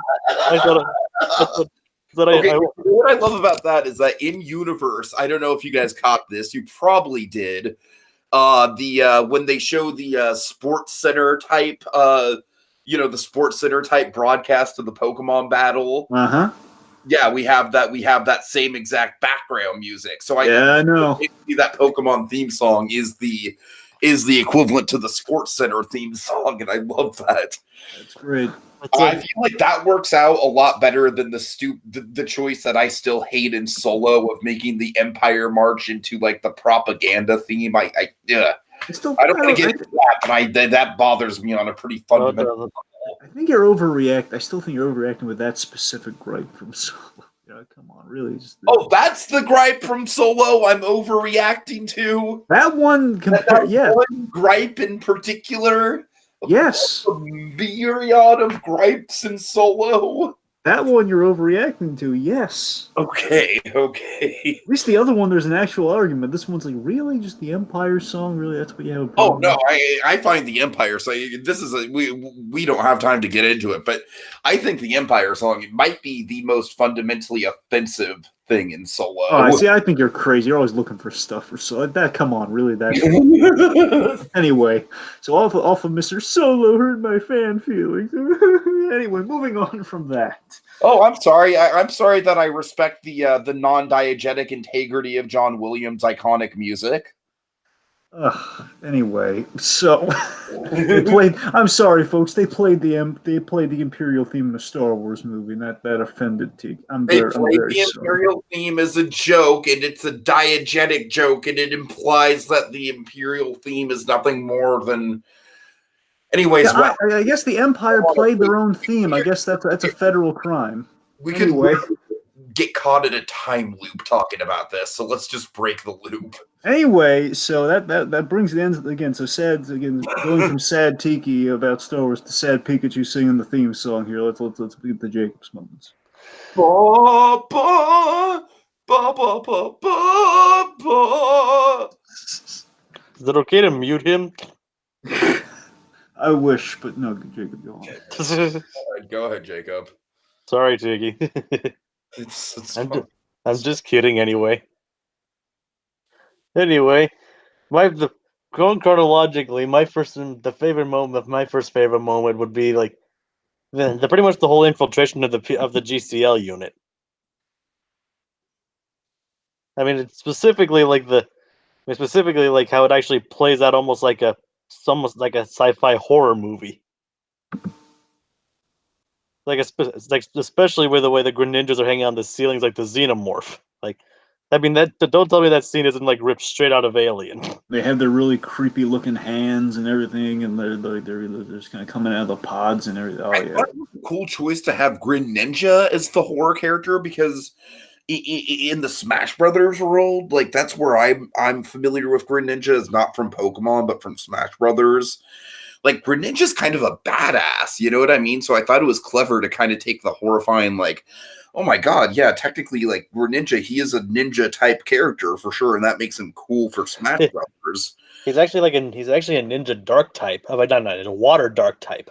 But at the end of the day, he's a giant fucking frog, and giant fucking frogs would be terrifying in real life. Like he was like one reason they said I'm also part of the reason why I like the scene so much is because that like it plays so much to Alien and Aliens, which is like among my favorite movies. Greninja was also my main Pokemon period in and Generation 6 in X and Y, and also became one of my mains in Smash 4. I really played him much in Ultimate, but he was one of my mains there. But like the entire scene, I mean, I guess I could just discount the whole exposition scene with Mewtwo because that fits in there. But like the overall, like the infiltration scene, like the way it's portrayed, and like the whole revealing the whole Pokemon experimentation thing is just like, okay, this is actually kind of screwed up. oh yeah. And the whole Greninjas, like their slimy fingers coming over the door, like that gave me like major like Prisoner of Azkaban vibes, Dementor vibes. Oh, for sure, for sure. So yeah, it's like all kinds of horror stuff played in with the Greninjas. Funnily enough, they're actually pretty badass too. I mean, like especially when it's revealed that they're the ones responsible for the crash to begin with. Yeah. Okay, but then there's not much more to go on there. Just like basically just an aesthetic level and homage level. That's why I like that one. Okay. My next thing would overall be like, since we brought up the parade earlier, the Pikachu's fight against Mewtwo. Other than the fight against Charizard, it's really the only real Pokemon battle we get in the movie. And they definitely play Mewtwo, I guess in this case, Howard in Mewtwo's body, and they play his strength for all it's worth. Like Pikachu, like we all know that Pikachu really doesn't stand a chance. Uh-huh.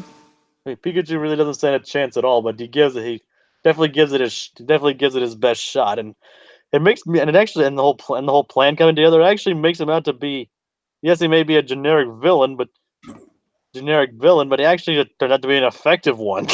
Yeah, for sure. Oh yeah. I mean, this guy successfully fused his mind with Mewtwo. I mean, Not an easy task. Definitely not. I mean, that itself like definitely deserves some kind of credit. This guy took over Mewtwo's mind and he basically, as I mentioned before, fused pretty much every human almost every human in Rhyme City with their Pokemon. Yeah. So basically, the reason I like this is because as much as the rest of the movie was kind of formulaic, this one actually played out really, really on. This is like where the movie like played it all its unexpected cards. Like, basically, this is like a kind of a plot I never would have anticipated, but one that actually kind of makes sense. Like considering how they brought everything together. Uh-huh. Yeah, the R-gas is also really terrifying in itself, and the fact that you use that to get the fusions going. I mean, it's terror on top of terror in itself. I don't know. Yeah, Yeah, it kind of reminds me of like a mix between the whatever the hell the toxin was from Zootopia. I forget what it was. It was like some sort of chemical or some sort of plant, right? Yes, it was the berry thing. It was I know it was Night Howlers. Night Howlers. Yes, the one. Yeah, Night Howlers. Yeah, it's a cross between the Night Howlers and Fear Toxin. I don't know about Fear Tox. I go with Night Howlers. Well, I mean the toxin as far as gas goes. Yeah, sure. I mean, yeah. Actual like the way it's distributed. What I'm saying is that it kind of gives the reaction of a Night Howler with the distribution method of Fear Toxin. Right. Well, I mean, yeah, that actually is a good way of looking at it. I mean, and those are both terrifying on their own. Well, considering it's balloons, there's a little bit of Batman '89 with Joker gas too, if you really want to look at it that way.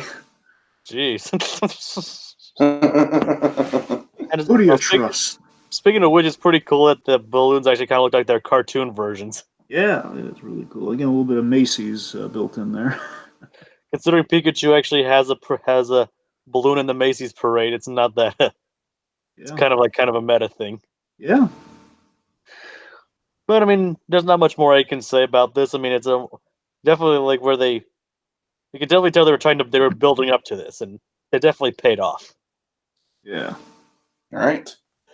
So, guys, let's go egg hunting, specifically Togepi egg hunting. Yeah, let's see it evolve into a disappointing goose-like thing. So, or as I jokingly proposed, executor eggs. Yeah. Or execute eggs. All right. So let's see. Of course, we have the Pokemon theme, and again, just reusing the songs, the sound effects all over the place. There, that's good. Mm-hmm. The parade in itself, again, kind of paralleling the Macy's parade as we just mentioned. And they mentioned Mewtwo escaping from the Kanto region. Yep, and of course, it's mentioning 20 years later. Sure. 20 years since the first Pokemon movie, and of course, the Detective Pikachu story for the most part is adapted from the game. As far as I could see, just kind of looking at the synopses, and it's pretty similar. So there's that going for it. If you notice behind Howard in his office, there's the statues of 3 legendary Pokemon from Gen 4, Arceus, Dialga, and Palkia. Basically the creation trio. Jigglypuff, it was kind of adorable. And by the way, they pulled archival stuff for Jigglypuff. So it's like the original Jigglypuff song. Nice. And of course, it has the mark.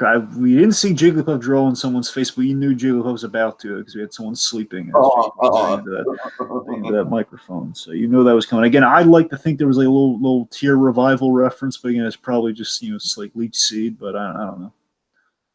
Oh, one of the moments that was a runner-up for my favorite moments is the Magikarp Gyarados. Oh yes, the Gyarados thing is awesome. Oh my god, I always loved the Magikarp evolving the Gyarados. Tim, I can't float. That's so funny. I just love Charizard just like being, I'm so screwed right now. He basically picked a bad time to come out of his drug-induced state. Yep. Basically, you look at Charizard's face and said, "Oh crap." The old Charizard tail thing came into play there. The old the weakness with the tail. I was thinking about that when that scene was going on. Yeah. I mean, I like how they didn't actually mention it out loud, but anyone who's played the games and read the decks was like, so that's what they're doing. Right, exactly. I like that Charizard's the guy he was kind of the trainer with Charizard. He looked kind of like one of the generic Pokemon trainers, like with a big coat and the bare chest. Yeah. I noticed that. And he actually had a tattoo of the cartoon Charizard on his chest. Nice. One of my favorite little, of course, if we mentioned all the Pokemon in the background, we'd be here all day. Like Snorlax or, Well, that's what I was going to say. I love Snorlax, and Machamp is the crossing guards. Oh, yeah, it is great. It's all the hands. It'd be perfect. Yeah. There were various Tricos. Uh-huh. I'm surprised we didn't see a Kecleon, but that's one I'd want to see. Hey, do you think I'm gonna ask you a weird question. I'm just curious. Are there cows in the Pokemon universe, or are they Pokemon cows? Well, there's Miltank. Right, that's what I'm saying. Like that. So we've never seen any non-Pokemon wildlife in the Pokemon universe, right? I mean, occasionally they're mentioned in the anime, but that's really not considered to be canon. Right. I mean, they mentioned dogs and stuff like that, so but I don't really. Okay, but so dogs would exist, but they're so they're not all growlers. Like there are just regular dogs. I mean, I don't like I said, I don't know as far as like the games go, but in the they do mention that kind of thing in the anime. Huh? Like, and even in the games, they eat. Even in the games, they mention they eat Pokemon. That's what I'm getting at. Like, do they eat the Pokemon? Oh god! Oh no! I mean, Oh, like no. it's mentioned that some places a lot of people eat Magikarp. I mean, yeah. I mean, exactly. That's what I'm saying. Like that would Detail, yeah. it just kind of occurred to me. Like, oh yeah, they'd have to eat the Pokemon. That's it's just kind of screwed up. Yep, kinda. Coming soon to Super Nintendo World. Eat Pikachu. No.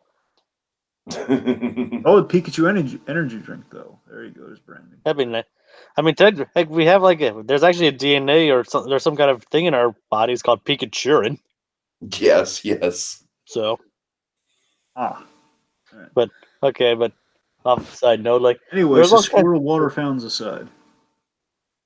there's all kinds of stuff. Like I saw a couple Sneasels here and there. I saw Rattatas in the background. Like when they were walking on the docks there, you could see like the familiar curly tail of the Rattatas.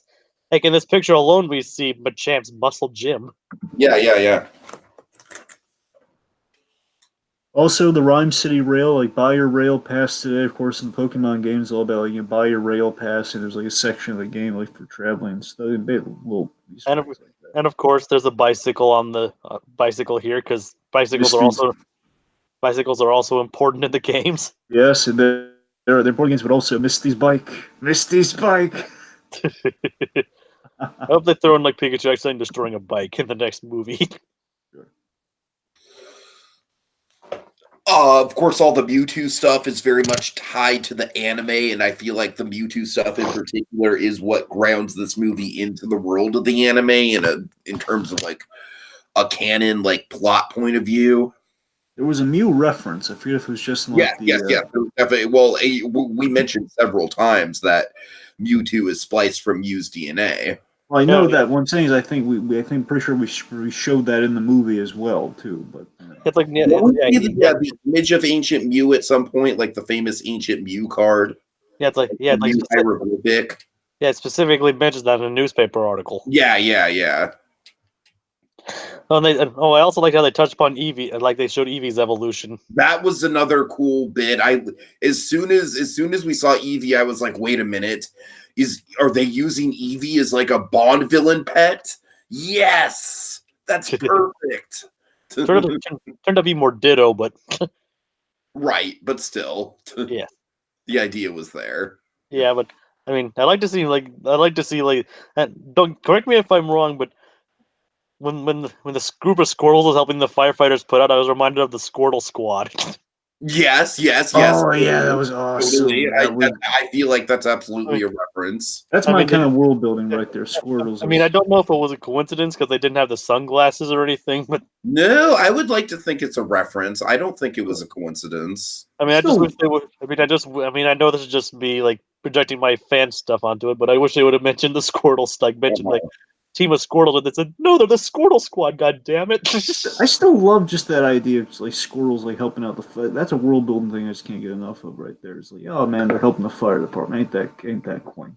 Well, I can understand why they didn't use Blastoise, because if they did, they'd like destroy the buildings. Yeah. They're the heavy duty fire brigade.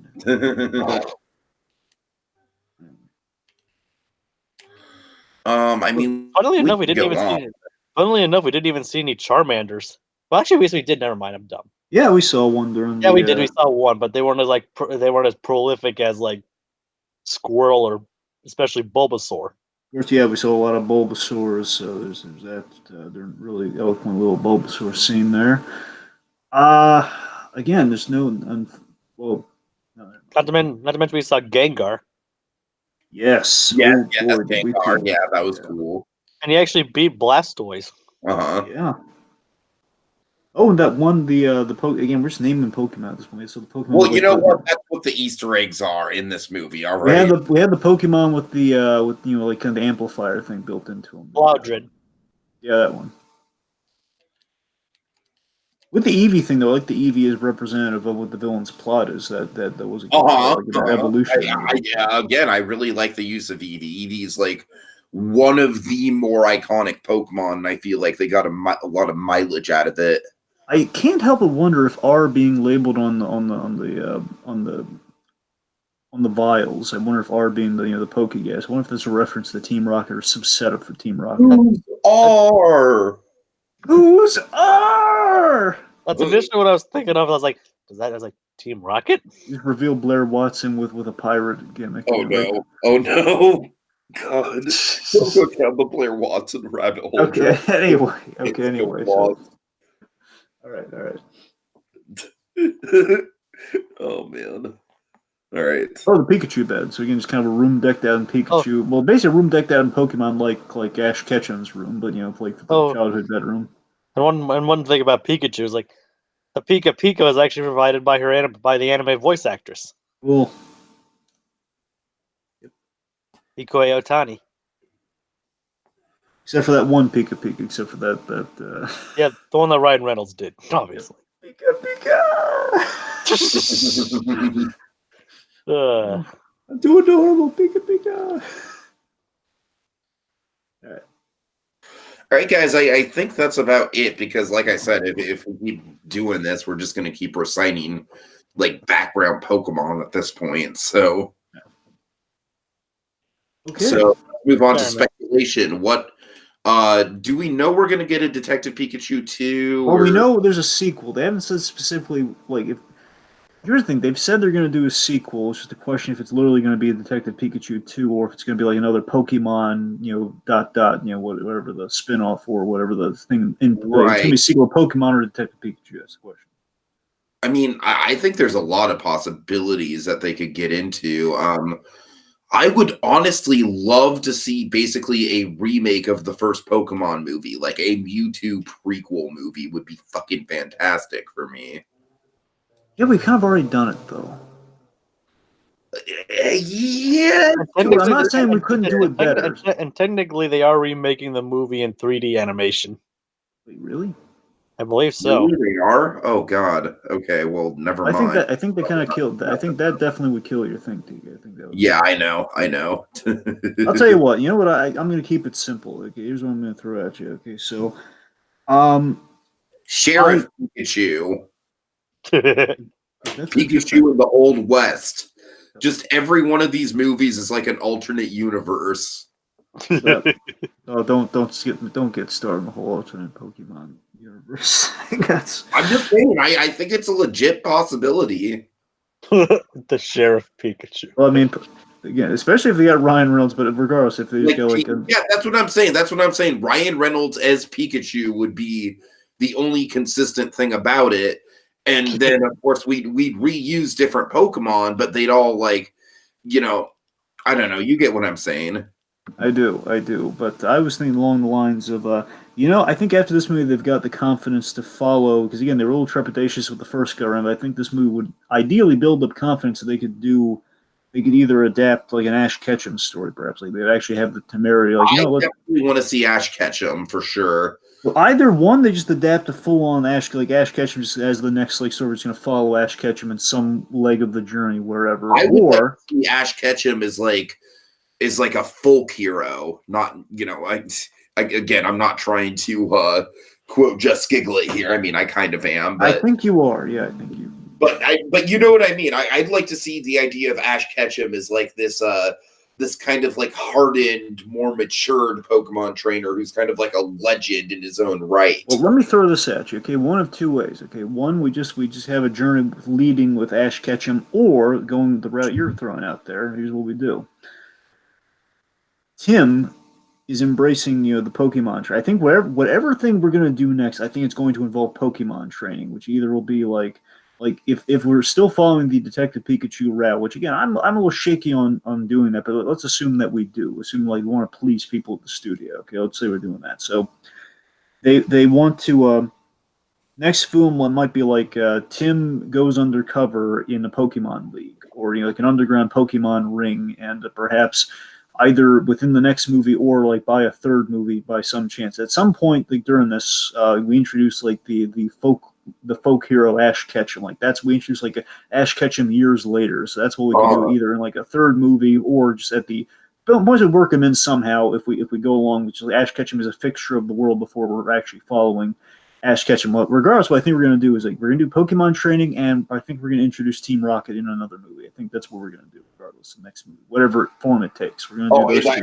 I'd really like to see live action talking Meowth. I think Meowth and Pikachu would be a good dynamic since they're both Pokemon that can talk to humans. I'm going to throw this at you, okay? In the world where we get movies like Venom or the Suicide Squad or Deadpool, or you kind of like we're focused on the anti-hero or vice versa. Let me ask you this. What if we did a Pokemon film just centered around like Meowth was the talking Pokemon and it was Team Rocket? From like the bad guys' perspective, the bad guys who never won, but still like like Meowth being kind of like a commentary on, we're just kind of failing upwards here, guys. Who would be the voice of Meowth though? I mean, my go-to be Bradley Cooper, but well off of Ryan Reynolds. My go-to be Bradley Cooper. I don't think it's a good call. Ooh, I don't think that'd be a good call either. I know that's a thing. I was trying to think of a better call because obviously there's a lot of people think Rocket Raccoon, so it obviously would not play. So, I mean, Ryan Gosling. I'd buy it, but I wouldn't like it, but I'd buy it. It just I don't think that would work. I know Donovan Mart had a suggestion for live action Jesse. Live action. It was Jesse. It was Margot Robbie. No, he threw out. He threw out Gal Gadot. Gal Gadot It could work. Gal Gadot could be interesting. Gal Gadot's wonderful and everything. So. I would like to see Gal Gadot as a villain. That would be fun. Yeah. Who would Giovanni be? Oh boy. Well, off the top of my head, I'm thinking Cranston. I'm trying to think beyond that. I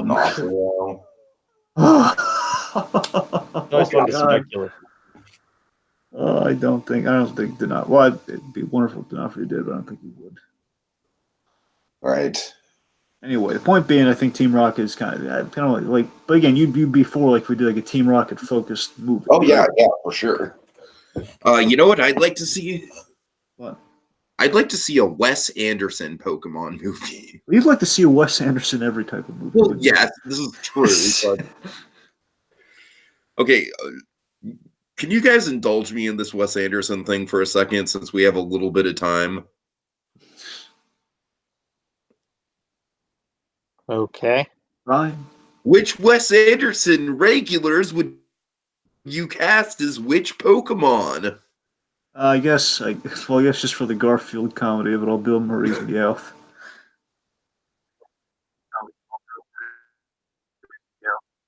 I was more thinking Bill Murray is Slowbro. That would make sense. I mean, that brings to mind the whole. I could use pants. Let's see. Owen Wilson. Owen I think Owen Wilson could probably be James. Or Edward Norton could also be James. No. Forget the humans. This is an all Pokemon movie. This is West all Pokemon. All right, fine. Okay, you need to specify that. All right. Sorry. All right. The Owen Wilson. Well, no. No. Okay, Snorlax is Bill Murray. Yes. Yes, Snorlax is Bill Murray. I see Owen Wilson as Squirtle. Sure, you don't see him as Charmander. I see Edward Norton as Charmander. Yeah, I'd buy that. Yeah. Because Charmander's like the more tortured one. Okay, Ray Fiennes is Bulbasaur. Yeah, I could see that. What about Jason Schwartzman? Maybe Jason Schwartzman is Pikachu because he's like the main constant in the Wes Anderson catalog. I guess. It's got a it's kind of a bit more youthful, but I mean, again, I'm just trying to get Ryan Reynolds in my head on that one. Right? I could buy Schwartzman as Pikachu, maybe. I guess. I don't know. Again, where's this ridiculous conversation we're having all this night? So, I've been saving this conversation in the back of my head all night. More prepared, like I would have had a catalog of all the waste. Are we missing any more big Wes Anderson mainstays? Well, obviously we are. I mean, like anyone else that you I can think of right now. No, Okay. Sorry. Finally pulling from Grand Budapest. I mean, Willem Dafoe, maybe. Maybe we should. I don't think Willem Dafoe is necessarily a mainstay. That's the thing. Although Willem Dafoe, he's been in a couple of them, so you know. Okay, now I've run bone dry, so I got nothing anymore. Okay, I'm out. Wow. Okay. Final thoughts, guys. Hit me. Oh. That was we've pretty much said our pieces at the entire movie. I mean, it's pretty much the Pokemon movie you never knew we wanted, but it's the one we have, and it's like, say what you will about it. I personally enjoyed it very much. It hit all the right notes for what we get, and even housed a few surprises. I definitely thought it was well worth seeing. Yeah, I thought it was a lot of fun. It met and in some respects exceeded my expectations. I'd rewatch it for Ryan Reynolds alone, but also just for the love in how they brought something to life just right with the Pokemon here. It captures the original intent. Oddly enough, I did a little bit of research into the creation of Pokemon. It's kind of fascinated me, but the original intent. Pokemon essentially, when Pokemon was originally created, I'm sure I'm just telling you guys stuff you already know, but just indulge me here. So I learned that the creator of Pokemon originally he didn't want them to fight; he wanted them to kind of coexist and be that sort of game. Before they reached an agreement, like, come on, you got to have a little bit of action. Like, let them battle. It's like we won't kill them. Just have they'll faint. They'll be fine. And of course, they won that argument. But again, it's the idea like Rhyme City and what it is, and how we kind of comment on things like that. Again, there was a little bit of responsibility in the premise there. And I think we kind of brought a little bit of the original intent of the deep down original intent of Pokemon to the service, but also had a lot of fun at the same time. So it kind of captured a little bit of everything. I thought it was kind of a proper tribute. Again, it's like 20 years of Pokemon and film to a degree. And I think it was definitely kind of a long time coming, a long time. Coming right, something that we weren't really looking for, but it's happened. It's out there now, and I don't know what it says for Pokemon, but it's going forward. I mean, surely we're going to kind of reinvigorate a little bit. I don't think it's going to be like the Pokemania back in the day, but I mean, Pokemon Go and everything. Who knows? I mean, it's a good fun movie. Is it Endgame? Heck no, but it's not supposed to be. It's a fun summer movie and kind of energy, kind of getting the lifeblood of Pokemon thumping again. So yeah, that was good. All right, yeah. I mean, folks, I was like super invested in this movie, and like I said at the top, I very much was holding my breath, not looking at critic reviews, wanting to keep my opinion fresh. And I got to say, I've even went as far as to not watch reviews even up to this podcast because I wanted to keep everything that I said in this podcast as genuine as possible. So I like still to this day, I have no outside opinion influencing my thoughts on the movie. And it's definitely not a perfect movie. It's definitely not a movie you can look at as, it's high odds. But I mean, I like it a lot. I definitely think it's Rob Leiterman's best movie so far. I mean, it's pretty much like it's a great amalgamation of the game, the anime, some original storytelling, and it just brings a lot of things together in a very satisfying and unique way. And it's just the interpretation of the characters and the world is just everything that I kind of ever wanted out of live action Pokemon. And you know what? I actually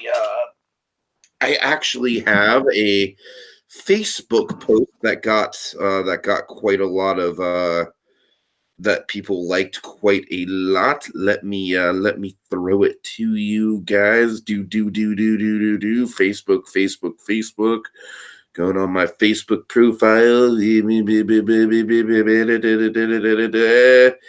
All right. I never pictured the live-action Pokemon movie as a Roger Rabbit-style film noir, but the finished film is everything I've ever wanted from such a project, with the Roger Rabbit elements making the world building a lot more palatable. I am one very, very satisfied 90s kid. All right. And that'll do it, folks. But I like it. It's basically just like one big love letter to the franchise. Uh-huh. Sorry, I just thought I'd add that to my final thoughts. Mm-hmm.